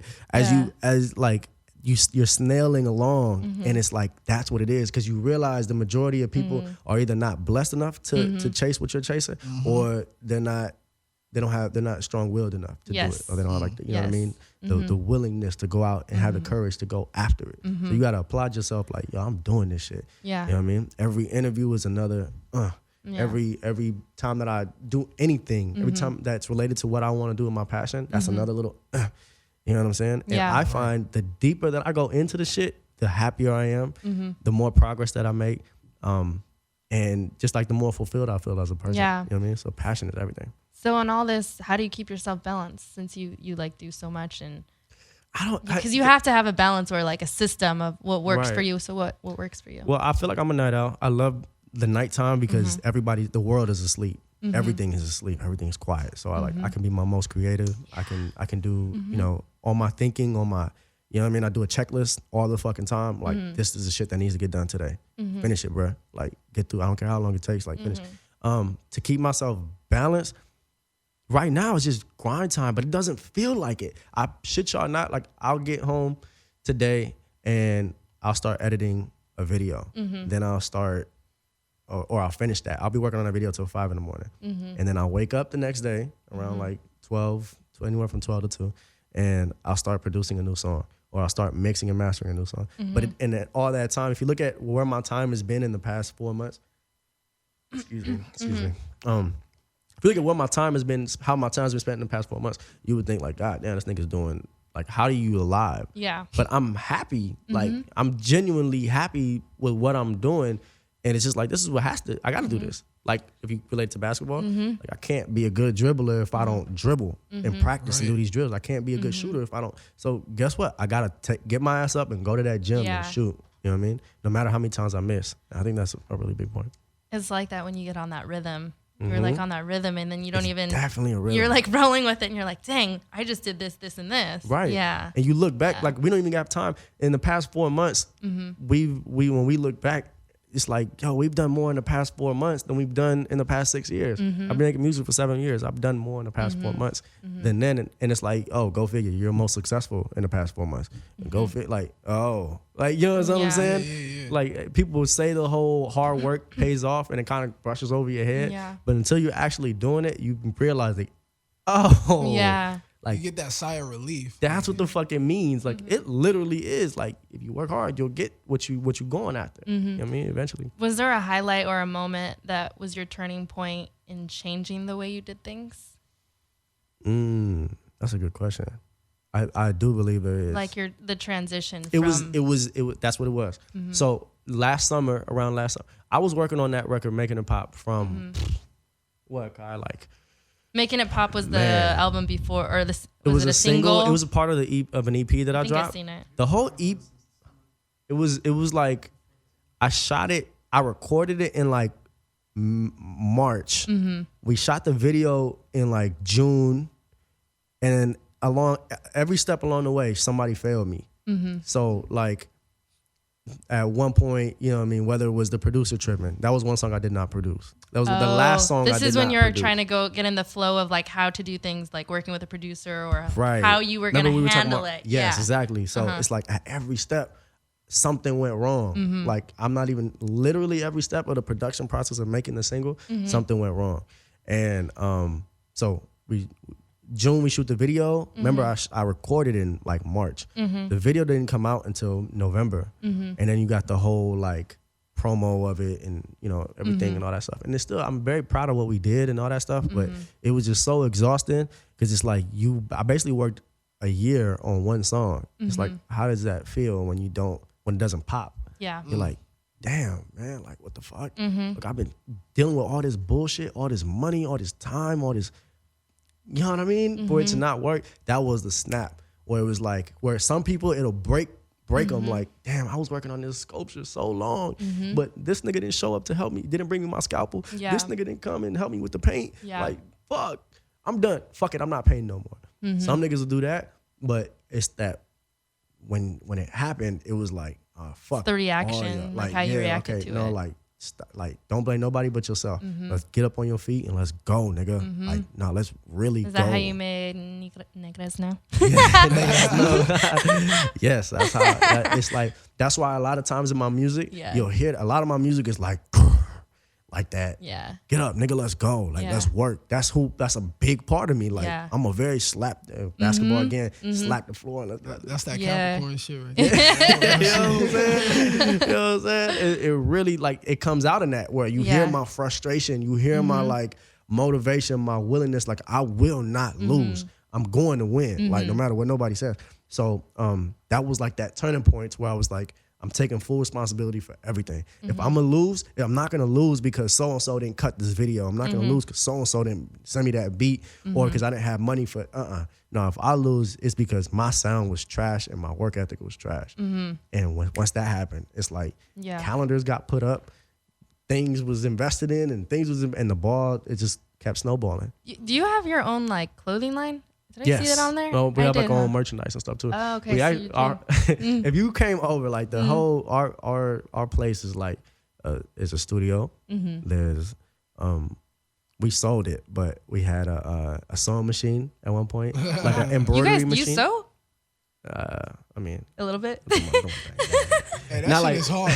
I mean, this little bro. That shit hard. We had an embroidery machine. I figured out. I don't sew, but I figured out how to even more intricate in my opinion. There's these things called DGT files, which is what you use for like you see that LA on his hat, like to the design of that LA. I had to figure out how to design that and then put that into digital form and put that into the embroidery machine, and the embroidery machine does it. But that's a bitch to do though. Like it's fucking crazy. Yeah. I don't know how I got tech savvy and shit like that, but just just fucking around with shit. Graphic design is a huge industry. Like it is. Just because of all the branding and logos, and especially with like artists and stuff. And that's what's dope too. That was another thing I didn't mention. I do all my graphic design too. So like the new album we got coming out, Nova. Yeah, I was gonna ask about that. So Nova, you started making. It's gonna be a single, right? No, it's in the album. Album. Yeah, June. How many tracks? It's going to be about 20, 25. I'm pushing my... He's putting out work over here. That's why I fuck with you, because I saw like your last album, there's like a lot, what is it, 12 or something 21. Like that? Or if 20 songs, I think it's 20. It's 21 because of the little skit. But yeah. Okay, yeah. So there was a lot of that, and then I just see you all over. So I was like, dang, like this guy's just like all over the place. So the faster you move and evolve, like I feel like you're gonna get results in anything Absolutely, you do. I would hope so. So what's Nova about? What's the vibe of it in your opinion? I'm sorry, I'm thinking about the other topic. Oh. Wait, can we finish that and come back to Nova? Yeah, no. Is that okay? Come back to it, yeah. Sorry, what were we talking about? I love what we were talking about. I'm getting lost over here. But before the album we were saying we were talking about web design and graphic design. Your line, your clothing line in your house. The clothing line in the house. There we go. Yes. So we had the embroidery machine, and we still have it. We bought our own press machine. Like we had a full blown factory in our sweatshop. Exactly, a sweatshop. That's Nemo, that's your new job to go work over there. That's the word I was looking for. So like if you came over, it was chaos. There's fabric everywhere. There's designs everywhere. Was it just you and little bro? Or is it? No, Rudy and my man's Hubs. Rude's my manager. Huh? He's the newest. He just got here. One of the new things. But shout out to my man Rude. Shout out to my man Hubs. Hubs is like so if you come in, like we have that. You have the studio. You have the clothing sweatshop, and then our man's Hubs is like, shout out Falco Gamer 45 for all my Twitch people out there. But he's a video game streamer. So that's what he does. He's like super nerdy in his niche. Yeah. Like it's super He makes money specific. off a video game? Oh yeah. Man. That's a big one. A lot of people make like money off South by Southwest has a thing for gaming. Exactly, yeah. I saw that. Like, I actually told him to go to that shit. Especially if you do the music for gaming and the audio, like that shit's big money. Super dope, man. And it's such a growing industry. It's basically, you could actually do, you should do that. Gaming? You can do this. You can do this, not gaming, but there's a program called Twitch where it's just streaming, and your females do really well on it. Not to be sexist or anything like that, but guys are creepy and they like, you know what I mean? They like women on that. They just do really well. Yeah. But y'all can be talking like this and be streaming on Twitch. And people can subscribe to you. Like let's say your channel. Like I just fuck with you, V. Yeah. So you know how you get to subscribe on YouTube? But here you get to subscribe and they pay you $5 a month. So I swear on me. That's why he's winning. I digress, but Yeah. you know what I'm saying? But he does gaming on that though. He games on it, so it's but you can use it as a personal blog where people are just watching you, man, and you you have to just tell me more about it. there's people that are just sitting there just right now, a girl and a guy who just they can just be sitting there and it's like, yo, so that's crazy. What y'all think about it? And what y'all think about it? And people are just commenting. What's the platform of it? Like you have to have you can just have a webcam. Xbox. Oh, have a webcam. So as long as you have internet or web, yep, anything web based. You do it on the computer. Yep. Yeah, you do it from your laptop. Like Twitch is amazing. It's such a growing thing. Yeah, that's super dope. I was actually thinking about live streaming Twitch, like when I'm creating, to like let people see what I'm. Yeah. Anyways, that's dope. I say that to say he's a gamer. So if you go in his room, he's got a green screen propped up. That nigga is like, he does his stuff as much as I do music. So like you won't catch him outside of that room. He's in there and he's click, click, click, click, click, click. All you hear is a bunch of clicks. So shouts to him though, man. Impeccable work ethic. He'll be watching porn. Hey, Twitch at night. I was gonna say, do they do porn on like Twitch and like no, it gets banned. Stuff. Oh, okay. It gets flagged and they people be making you have to go money that way. It's like a porn site, yeah. Yeah. Oh yeah, the web shows right now and the porn shit, like even like snapping, like Snapchats of like you just be in your bra premium Snapchat. Yeah. Oh yeah, you could be in your bra and panties and just make guap. You ain't gotta be butt naked. Twerk, start twerking, nigga. Yeah, it's like not even porn. It's just like V, that should be the you just have those dudes that are just twerking. Like you know. Nemo got me confused for. Well, she's not really a porn star, but she's cool. She has Lena the Plug. Remember, you're like, I thought you were. Oh, Lena the Plug. Well, she's hey, why does that sound familiar? She's not a porn star though. We'll see as time goes on. I think just to like gloss over that real quick one more time before we move on. I think that's important in whatever you do. I think like if you really like how we was talking when we was kids. If you got some bad shit to say, just keep that shit to yourself. Yeah. Like you know what I mean. I wouldn't want to say X artist is trash because like people that listen to me might go, oh, well now I don't fuck with him because. Whatever he thinks is cool, and whatever he says is not cool, is not cool. You know what I mean? Yeah. It's just bad politics. And you never know how you cutting your blessings short. Yeah. You know what I'm saying? Yeah. Like, let's say, I don't know, like, let's say we came into this interview and he was like, no, fuck this nigga. He can't come in here and do this fucking podcast. I don't give a fuck. Like, he really didn't know. Like, literally, he didn't know that we were coming today. I tried to call his ass, and his phone was like, I called 2 numbers. One, this phone. Yeah, like imagine that. Imagine if he did that. But if he didn't, if he did that to me, I was like, damn, that's fucked up. Now I go all the way back home. I'm never gonna forget him. Yeah, you know what I mean, or vice versa. Yeah. Let's say, if I came in and as soon as I came in, he said, "What's up?" I said, "Don't talk to me, bro." Just for no reason, just like give him bad vibes or gave you bad vibes for no fucking reason. Yeah. It's like next thing you know, he's the head A&R at Def Jam, and my music is raw as fuck. He don't care though. Yeah. He don't care how tight it is. Like, yeah, this shit tight, but nope. Yeah. That shit whack. This shit whack. Like I just stepped on my own blessings. I would have been the type of nigga be like, all right, yeah, I'll give you the 360 deal, nigga. I'll pimp your ass. right. Exactly, man. But let's just say that hypothetically, if you were in a situation where someone did say something that offended you, maybe it could have been with like family or it could have been with one of your homies or even about your music. Would you, as an artist, don't you have to speak up and say like what you think and believe in and Absolutely. like let people know?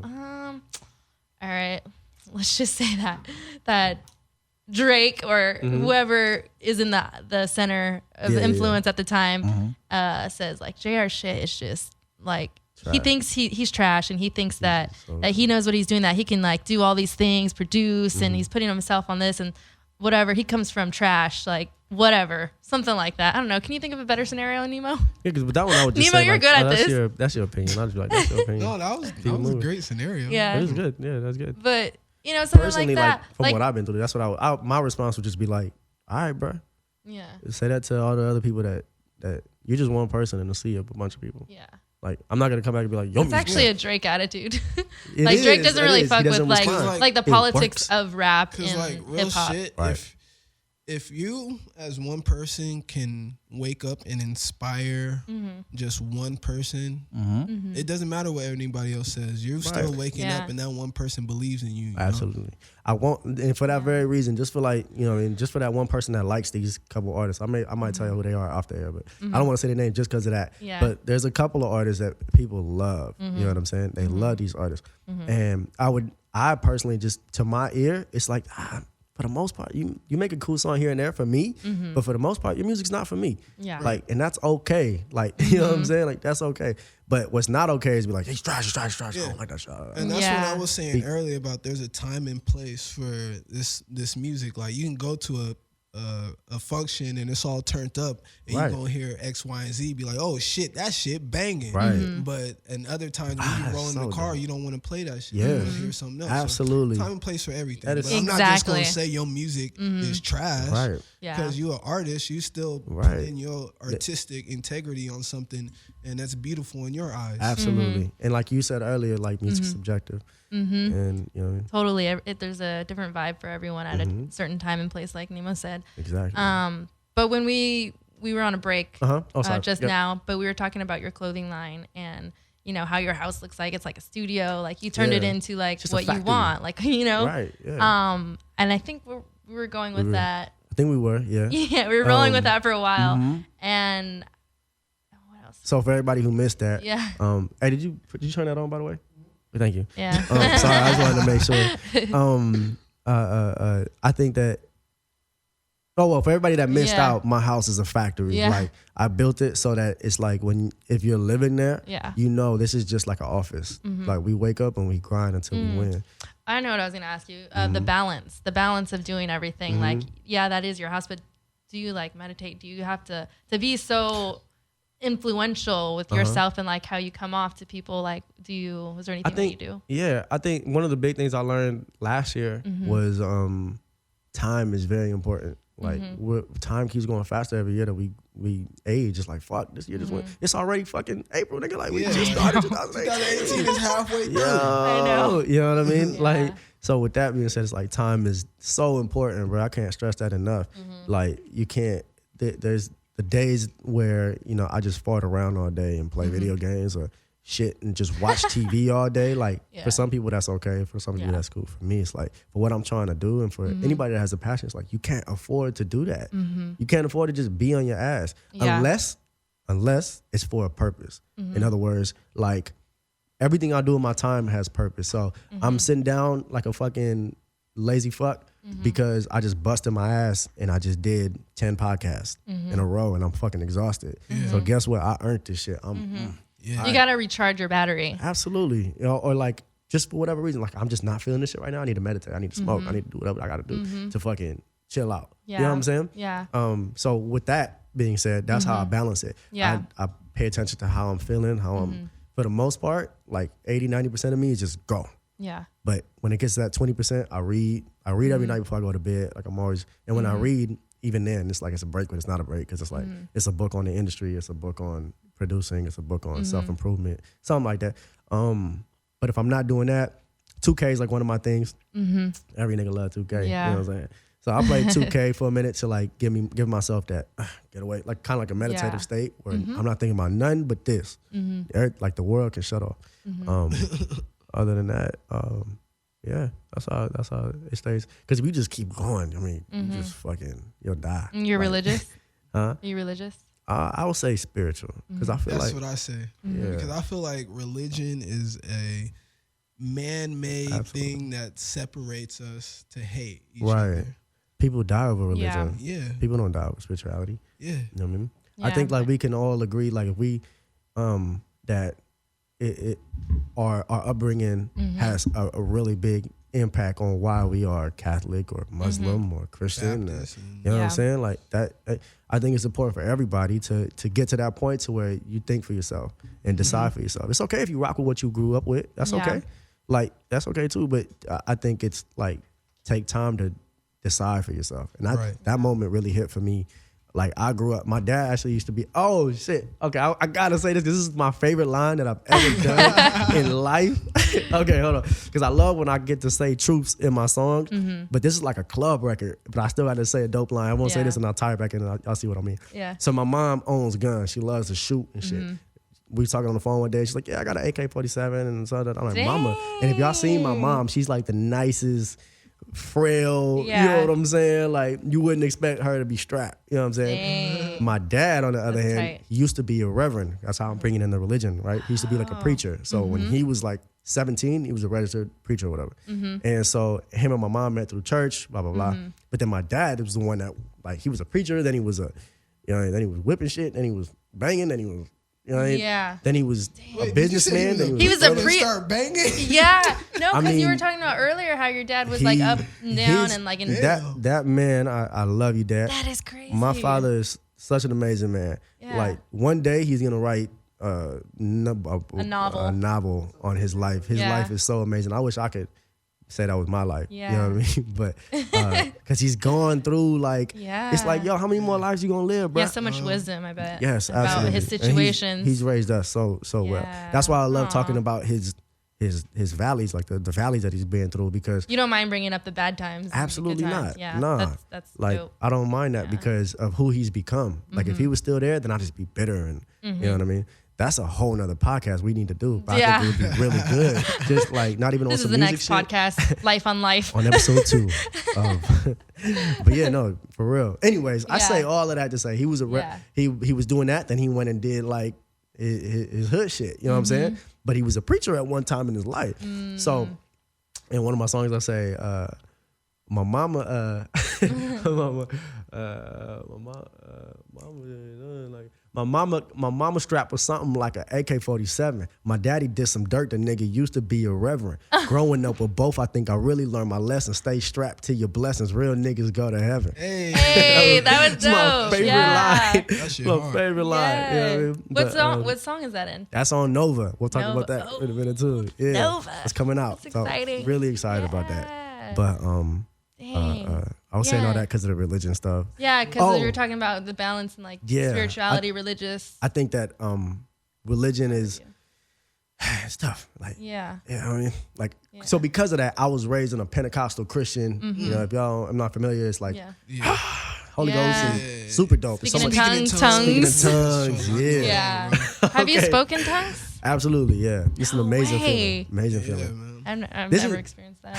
This is really You really personal, gotta but- like to speak in tongues. You really gotta be in tune with your spiritual side. Absolutely. And God, who your God is. You feel me? Right. Like I grew up in the church with my mom, and like I said, my dad wrote gospel plays. You know. Oh right. Oh, that's then cool. My mom actually got remarried to a bishop. Like, so my mom was the first lady, you know? So I seen all of that. No way. Yeah, I seen all of it. So I know where you're going to. But Right. you were speaking tongues is like, you really got to be in tune yourself. I feel like I have that within me, but I haven't tapped into that side yet, you know?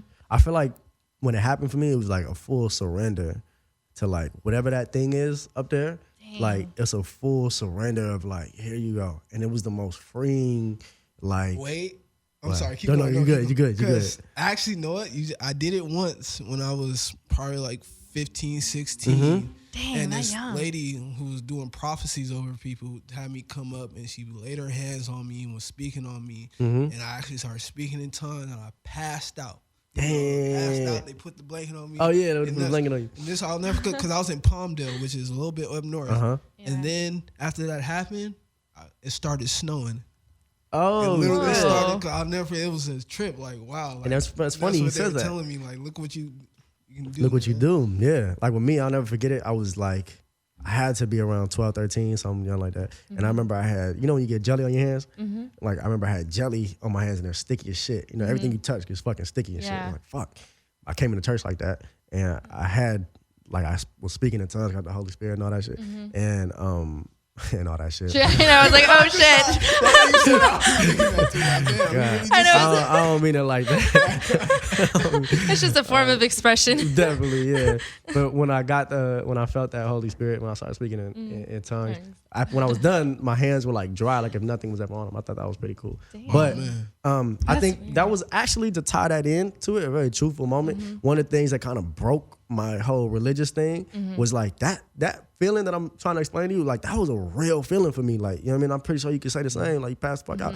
Like, it's real. It's like if you feel it in your soul, like I feel like I could feel my soul. You know what I mean? Like, it's very odd. So when I seen what happened was, I was in church and like I started seeing, like, I know how real it is for me, and I'm looking around. I'm like, yo, I feel like y'all not doing it for the right reasons. Like, I feel like there's politics. Like, are you showing out for the pastor, or you like, you know what I'm saying? Like, are you showing out? Why are you really here? Like, you know what I'm saying? And then the whole cookie cutter thing, where like when you're out of church, like you try to pretend like you're this, like Mace. This shit. Yes. Back in the day. Yes. Like Mace was like a preacher, and then he like back. Welcome back. Welcome was back. A cut, man. Shout out to Mace. But the whole, what am I trying to say? Like, seeing that, like seeing that, what I saw is like an ingenuine response made me like, nah, I can't. I can't do this religion thing, man. Because this is too real. Like, whatever the hell I felt is too real to be playing and shit. Yeah. And I'm not perfect. Like, fuck. I say fuck. I say shit and cuss, and I like pussy, and I like, you know what I'm saying? Yeah. Like, I'm not perfect by no means, but I'm not a bad human either. You know what I mean? Yeah. And also, I think it's very ignorant to believe, in my opinion, this is just an opinion, I think it's very ignorant to think that, you know, let's say I was raised Pentecostal. I think it's ignorant to believe that this is what's right. You know what I mean? Because there's another nigga in India who will shoot my damn head off because he believes that his is to die for. So I think for both of us to think like that that's what leads to attention and stuff like that. Instead of believing like Buddhism, Islam, the Nation of Islam, what's the other one? The Hinduism. All of these guys are like manuals on how to just love. Love. Let's all love each other. You know what I mean? Hey, it's funny you said that, because I've heard this, I don't know if it's true or not, but you know how Jesus was gone for 30 years or something like that, right? Or I don't know. Oh, Jesus was gone for 30 days? Jesus was gone was like for like in his 30s. He was gone for a minute, then came back. So they said during this time he was gone, he went to the highest point to meet with Allah and Buddha and all these different people, and they all taught each other their ways, and then they went back to their lands and it's really cool. They should make a movie. Someone should make a movie about that. You're on to something. Yeah, I don't know how. You'll never know if that's true or not. That's a good explanation. That's really it's crazy cool. because all those religions like Christianity, all this stuff does tie into that still. They're all It's really like, similar. why do like, they have the same message? it's a whole nother podcast. It's a whole nother show. Whole nother show. No, I really want to see a movie like that where Buddha, Jesus, awesome. and everybody meet up. Yeah. Like, why haven't? Is there I a haven't movie? done that. No. I think it's too Seth controversial. Rogen should do that and make it so Like a funny. comedy. Seriously. That's a good idea. You know what I mean? Yeah. But so we were talking about earlier, like your moment, your turning point of how you got into your work ethic of doing all these things and creating what you create now. But so you talked about like how you turned your home into like your workshop, like you know, your place, and then there's like that balance of like that spiritual connection. Right. So what do you expect next? Like, what's your next turning point? Do you think that I'm just gonna keep you running. have in mind? Yeah. I'm gonna keep running until these motherfucking feet fall off. Man, I have such my dream. I'm gonna change the world one day. Like I'm gonna be the greatest artist in the world one day. Like I'm just gonna keep running, and then nobody can stop me. You know what I mean? I think what I'm really looking forward to is an interesting part, like of the next chapter is exploring that Spanish side. Like I released the EP that Making It Pop was on. I released that EP, and then I released the Spanish version. Did you say song. Jake and Papa? Oh, I thought you said Jake and Papa was on. What did I say before? You say something. I don't remember. Released the album that somebody. Oh, I released that Making It Pop was on. That's what. Making It Pop. The The single. first single. Okay. Yeah. You said Jake and Papa. They're The two groups. Yeah, they're the homies. Oh, they're dope, man. Yeah, real shouts to them. dope. They actually work with my friend. She was dancing and they really. God, damn. I'm so sorry. I got mad love for you, girl. You know you. Well, yeah, that's a real Really dope dope. duo, R&B group. That's dope, man. Shout out to them. Dang. But what were we saying? No. Oh, But Nova. the Spanish side. Yeah. I made a Spanish EP. Okay. And Nova. No.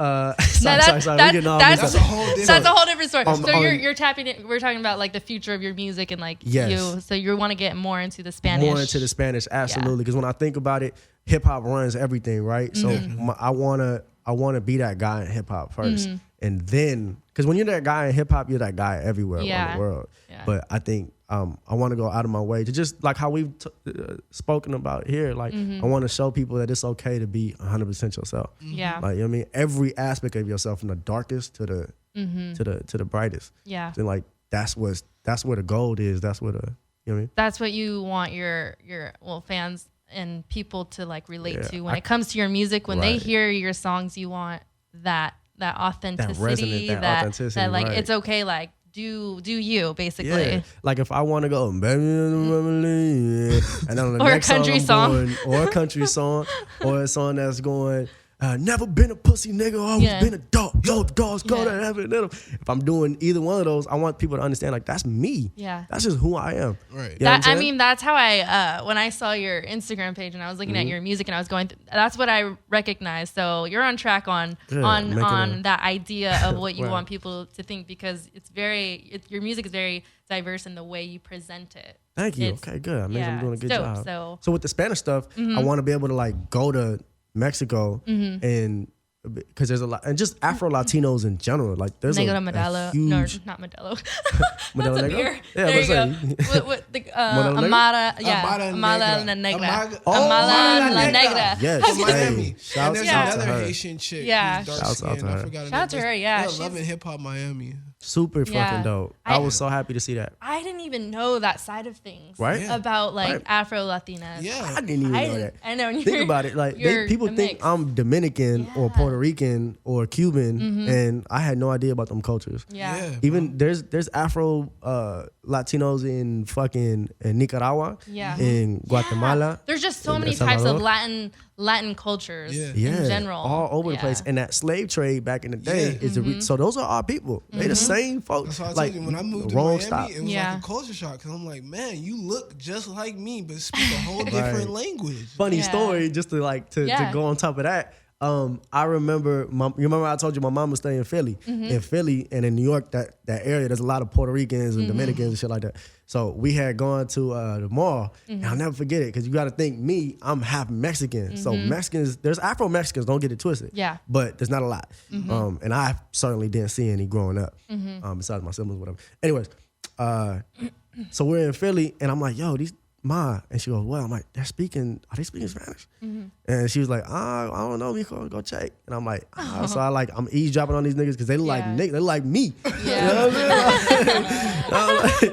I'm like, yo, but they didn't sound like they were speaking Spanish, but they were. It's just that Puerto Ricans speak with that Different accent. that slang. Yeah. They cut off their words like the same way we do with like our black vernacular. Like when we speak, like, you know what I mean? It's like, what's up, nigga? Yeah. Yeah, well, you know, you feel me, nigga? Like, you know, we cut off everything. Yeah. Like, and it's the same thing with them. It's like that little swag. Yeah. You know what I mean? Yeah, when I was growing up in like Rialto in the dance studio or whatever, Uh-huh. it was I felt like I kind of felt out of place because I was like with all black girls, and then I started like talking like them, and then I'm like, wait, I don't understand. Like there's just like different languages and different Right. accents that Right. we all do. but So you it's been super saying dope. nigga, huh? No, I would feel bad. Like even in rap songs, like when they would on come my up. rap songs, she's like, niggas know I ain't never been on rap, nigga. Oh my god. Oh, I've shit. always wondered. But I come up to Yeah. him. I come up to him, right, and I'm like, ¿hablan español? ¿Ustedes hablan español? Yeah. Which means like, you guys speak Spanish? Yeah. And they go, sí. I'm like, ¿Y qué son ustedes? And he stopped speaking Spanish, like right there. He just looked at me. He's like, I'm Puerto Rican, papi. Yeah. And I said, oh, okay. I said, that's dope. I'm like, Jews. Yeah. I'm like, I'm half black, I'm half Mexican. And he goes, it's all the same, Bobby. It's all the same. Maya, ven para acá. I started cracking the hell up. He was like, it's all the same, Bobby. We all the same. Oh my I'll god. never forget that. I'll never forget that. That was super That's dope. funny. So yeah, I think trying to expose that more. Cardi B's Dominican, so it's like artists like that who bring it more to light. But I think I want to be the first artist to like, what do I want to say? Be myself. So like, Yeah. you know, I'm Mexican as fuck. Yeah. I wanna speak Spanish. Like people are gonna see the black side. Yeah. Like I love my black side. You're gonna Yeah. see me with a boom, and you know what I'm saying? Like, yeah, well, they you're doing it already. Like Exactly. it's coming off like that. So you want to like tap into that even more to see they what don't else see. you can create. Right. Yeah. And to be able to show them, like, you know what I mean? This is something that's big with me. Mexican Americans specifically. I want Mexican Americans to know that it's okay to be Mexican American. You know what I'm saying? Thank you. It's okay to speak. Besides the thing where parents don't speak to their kids in Spanish so they don't know the language, there's Mexican Americans that don't speak Spanish because it's not the cool thing to do. Because you get seen as like a country or, man, what are you doing? Be American. Yeah. We left Assimilate. that. We left that behind. Why Exactly. you still doing it? Yeah. Exactly. That's how I felt because like I went to high school with a lot of like white people, but I felt like they knew me as like more Mexican, but I was like, I'm not really that Mexican because I don't speak Spanish. Like people just expect me to speak Spanish because of the way I look. Oh, right. Yeah, but sometimes I don't even look that Mexican, but sometimes like people get confused on like what I am. But like it's that whole expectation of like, oh, well, you look Mexican, you're supposed to speak Spanish, but really you're like American. Like you're used to the idea of the American culture. Right. But And so, I mean, besides the speaking Spanish thing, I want people to feel comfortable. The people that do speak Spanish, I want y'all to be like, hey, it's the shit that we speak Spanish, bro. It's the shit that we're Mexican or with that word Latino. Yeah. Like, let's be that. Let's not try to be white or anything else that we're see, not. and I didn't feel comfortable You know what I'm saying? learning the what you're talking about. I didn't feel comfortable in trying to learn like the Spanish part of my culture because I felt like I don't know. I felt like at a place where people looked at you a certain way. Right. Yeah. I agree. Yeah. I feel like, but on the other side of that, what I was gonna say was that Mexican Americans who don't speak Spanish, like you and my brother, like just the pride to be able to say like I'm Mexican. You know what I'm saying? Now I appreciate. And see what now I'm saying? I grew up more into like, oh, that's dope. You know. Like culture is basically preaching the message that whatever culture you are, flaunt that shit, bro. Yeah. That's what makes you special. There'll never be another you. Yeah. You know what I'm saying? So yeah, man. Yeah. Just a little something. That's dope. That's an important aspect, I think, too. Yeah, man. Yeah. And there's so many acts overseas. J Balvin, Nicky Jam, Farruko, MC Bin Maluma. Laden. You feel me? Have you ever heard of any of those artists? No, I haven't. Any of those artists? When they come to LA, they sell out the Staples Center. When they were just in Madison Square Garden, sold out the Garden. Like, these dudes are huge. No and way. nobody knows them in the US. Dude, I'm gonna look him up Like, after I mean, this. what some people do. Yes, they're Yeah, they're humongous artists. They're like Chris Brown big. Yeah. You know what I mean? Like, Yeah. but it's a trip. That's Yeah. how you know we move the culture. Because like, Yeah. why is Yep. 50 Cent, people in Russia that don't speak English, singing 50 Cent when he goes on tour? You know what I Yeah. mean? Who in the club? Ding, ding, ding, ding, ding. That's hilarious. Yeah, man, it's crazy. Dang. So then now you're on the The album yeah. Now you have a new album, Nova. over. That's Yeah, coming out when? June. June 28th. Dang, with 20 tracks. June Right? 28th. Yeah, Okay. with 20 tracks. And what's the vibe of that again? The vibe is gonna be the same thing, basically. Basically, the same thing I've been doing. You'll hear like my evolution as an artist, production wise. You'll hear better production. You'll hear better writing and stuff like that. The way I came up with the name, though, I think you asked me that earlier. Nova means chases butterfly, and Oh, I saw that on something you posted. IG. Yeah. Probably IG. Yeah. Yeah. It means chases butterfly, and it's like a Native American Do term. you know Vanessa means butterfly? Does it? I learned something new. That's dope. That's dope. Wait, what else means Vanessa. Vanessa? My name. Vanessa means butterfly. I mean, I'm V, but like, you know, I go just for short. But Hey, your logo needs to have a butterfly on it then. I know I should, huh? I want to get a butterfly tattoo. That's my That'd be next hard. thing. That'd be I've always hard. wanted it since I was a kid. So Do it. Bro, you should get it on your face like Game. Like right, Right? now. Oh, he did get a butterfly. Remember that. Damn, that's crazy. He's one of the first people to start. Well, wait, Yeah. whatever.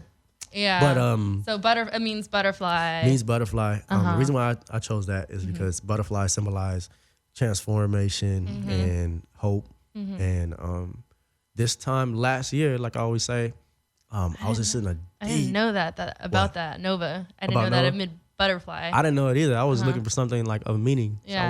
I want it to mean something and something to resonate with me. And that's just where I feel like. I mean, we talked about how I've been these past 4 months and how I've changed, work ethic wise and passion wise, life wise. I feel like that it embodies that. Like I'm changing before the world's eyes. Like you know what I mean? As we all are. But with me personally, I feel like damn, I'm changing right now. Like you know what I mean? I was in. I was on a very long relationship, like 2 or 3 years long, and I thought, that was the one. This was a couple years ago, and after the relationship had ended, so I went into this deep, deep depression. Didn't know what to do with my life. know what I'm saying? It's just like, Was it your first love? I love so hard. Actually, it was my second. No, it was my third. It was my third. That one really hurt. Dang. It's like, at the first one, you like, all right, it's puppy love. Yeah. Second one, you like, all right, Yeah. bounce back. And then, you know, the third one was just like, yo, okay. And I remember telling myself that throughout the whole relationship, like, if this shit don't work, Yeah. I'm going hard. I'm good. I'm good off relationships. I'm going hard. And that's exactly what happened. Like back into the dating game or like back into the music game? Like well, going hard on your tracks? I didn't know. Period. I ain't gonna front. Yeah, period. But music wise, what I meant. But yeah, I mean, I ain't gonna front. A few so ways I could have been understood. Yeah, definitely. But Keeping it 100. yeah, we gotta keep it 100. I mean, yeah, I had to do that a little bit. You know, that helps. But I say that to say that that year was the most destructive. 2017 sucked so much balls for me. Like it was the year. Like that year, I wish I could throw that year away, but then I don't.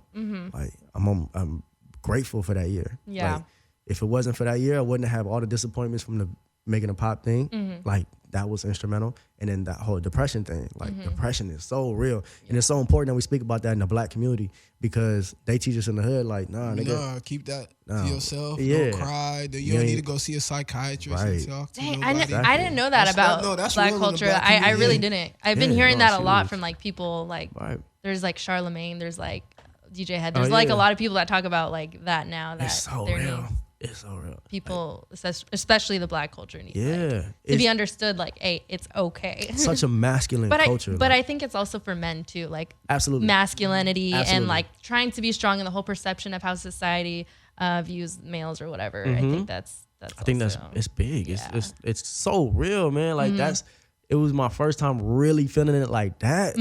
Where it's like I was a psychology major in what's it called. So imagine like graduating as a psych major, knowing exactly what's going on with you, and you can't do shit about it unless you want to go take some drugs. Like, you know what I mean? Yeah, it's either you talk about it, you take drugs, you do whatever you need to do to like get over it, but then it's always there if you're not like getting through it. So, exactly. Like psych meds, you got to stay on them. That's the problem with that. So it's like, nope, not doing that. That's why I haven't done that shit. And you don't. I tell I everybody actually don't. did. I took some like pills because I had a lot of anxiety and Same. got off of them, and it just like it's totally different. Like it helped, but then after you get off of them, it's a total downer, and you're like Really? It messes like- it messes with your health. Like you're definitely. mentally, Definitely. physically, you just feel Definitely. you feel off. Like Did you feel like you had to like like build it back up, like that, the tolerance to be well, able to really. I didn't know that I wasn't supposed to go off of them. Like Yeah. I just did it for a personal decision, like myself. I was like, I don't think I need them. Like I don't want to be on pills my whole life Right. with it. So I just like got off of them, and then you're supposed to actually slowly get off of them. Oh, And shit. you're not supposed to do it cold Cold turkey. turkey. I did it cold turkey, and I felt crazy. That's true. Yeah, That I felt like a withdrawals different like a person. Yeah, man. Yeah, and I didn't know that. I really didn't know that, but yeah, it's crazy. It's a trip. Speaking of withdrawals, like a lot of the symptoms that you go, like a cocaine addicts. I remember reading a lot of throughout the depression. I was reading like what cocaine addicts would do in like recovery because the symptoms are exactly the same. You know what I mean? Besides some of the physical stuff, Yeah. but mentally, like chemically, what's going on in your brain when you're going through withdrawal? It's the same shit when you're going through heartbreak. That's why they say love is a Your drug. dopamine levels. Your yeah. dopamine levels. Your are messed dopamine, up. you have it's like it's 3 levels. He's trying to go back to psychology. Fuck that. That's why I graduated. I passed, bro.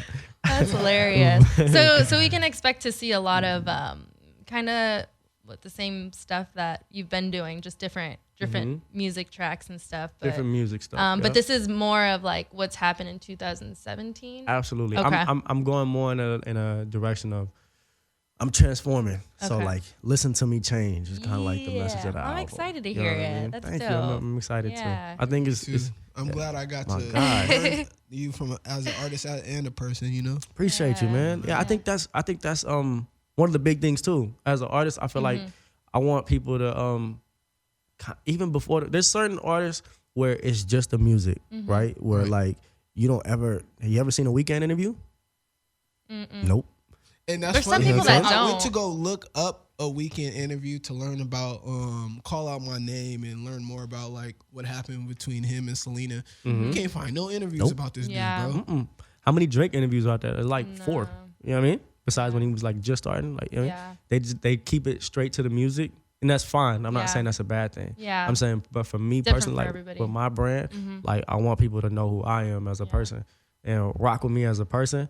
Because as a brand, like you can follow this, like as your YouTube being radio personalities, like when the people rock with you as a person, it don't matter if you're doing a fundraiser for Toys R Us, RIP, or if you're doing, Yeah. you know what I mean? Yeah. or if you're doing something, you know what I mean? It doesn't Yeah. matter what you're doing. A podcast on love and relationships. They're going to follow you because they like you Yeah. as a person. It's gonna happen because it's supposed to for you. Exactly. Yeah. Because you showed them who you are as a person. Yeah. You live your truth. So I think I want that to resonate with me I want people to go like, same with Cardi. Yeah. Same with Cardi. You see people like, he brought that up, a great point up earlier. Yeah. Like people rock with Cardi because she's done a great job of living her truth and not caring about being a role model or being perfect. Yeah. It worked for her. Yeah. Now in my opinion, she's living out what people wish they could do. Like, you know what I mean? Like honestly, like look at all these strippers now trying to pop up on Love Tryna- and Hip Hop and all trying to do Rap. music now. Every stripper's a rapper now. She just opened the floodgates for that, which is Yeah. beautiful. Somebody ain't got to pop their ass like that no more because they got a hot record. You know what I mean? Yeah. I mean, she's opening up doors for people. It's Yeah. funny too, but yeah, you Yeah. can't front. That shit is funny.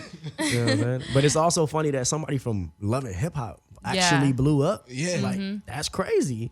Breaking But in. I mean, we're going into a different like We are. generation and an era of like new creatives, new how you evolve in the industry. It was all about record labels. Like, think about when we was growing up. before, you know, yeah. Right, like when we were growing up, you had like all the classic comedies, like all the Adam Sandler movies. Remember all that shit? Yeah. Like, it was like, where are those Bernie guys? Mac, rest in peace. Yeah, like where are those guys at? Yeah. It's like now IG comedians are like the Bro, new look at the Netflix. Chris Rock and Adam Sandler got a Netflix movie coming up about to make crazy Yeah. bread, crazy Yeah. bread. It's dope. It's cool to be a part of it Dang. as it all comes together. But Yeah. I just Well, think that's important. But yeah, what you Do you want to wrap up with any, because we got to get out of here at 5. Oh But, yeah, I got you. No problem. you want to wrap up with any last words for anybody? I mean, I think we covered it all. I mean, did a we really good did. job of like covering This it is all. a great pop, man. First and foremost, I want to say thank you to you guys for having me for Yeah. interviewing. You guys are great. I'm blessed to be here. I'm grateful that I was able to talk to y'all, man. This Yeah. is a dope interview. Yeah. Yeah, Blessed vice to be the versa, first one, man. Yeah. Appreciate y'all. And to everybody listening, thank y'all for listening. Thank y'all for tuning in. Support these two. They going somewhere, man. I'm trying to tell y'all. You know what I mean? Thank No, you. real Go, spit. shout out your IG so the people Yeah. know where to find you and your music. IG is at official JR Jones. And that's, if you want to find me on anything, SoundCloud, YouTube, Yeah. whatever it is, just official JR Jones. Yeah, Very simple. super easy. So, well, yeah, thank you for yeah. coming and lifting us up Oh. with your music and talking about your life, what you've been Thank through you, man. from point Thank A you. to point B, and you're definitely going up from here because of your journey and the way it's going for you. You know, you can already hear it in your music of just your hustle and your grind. That's Definitely. one thing that stood out to me. I was like, all right, I fuck with this guy. He's just out here doing shows wherever he can and really working. You could see it in your passion, your eyes, like everything. Like you could just see it. So I'm just happy to be able to interview Appreciate you. you, V. So on the rail, just If everybody be on the lookout. We there's a show. I want to throw out the shows real quick.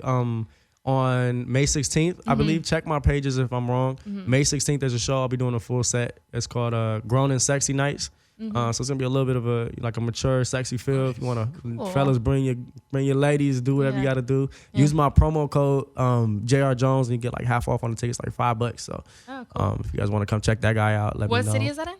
It's gonna be in LA.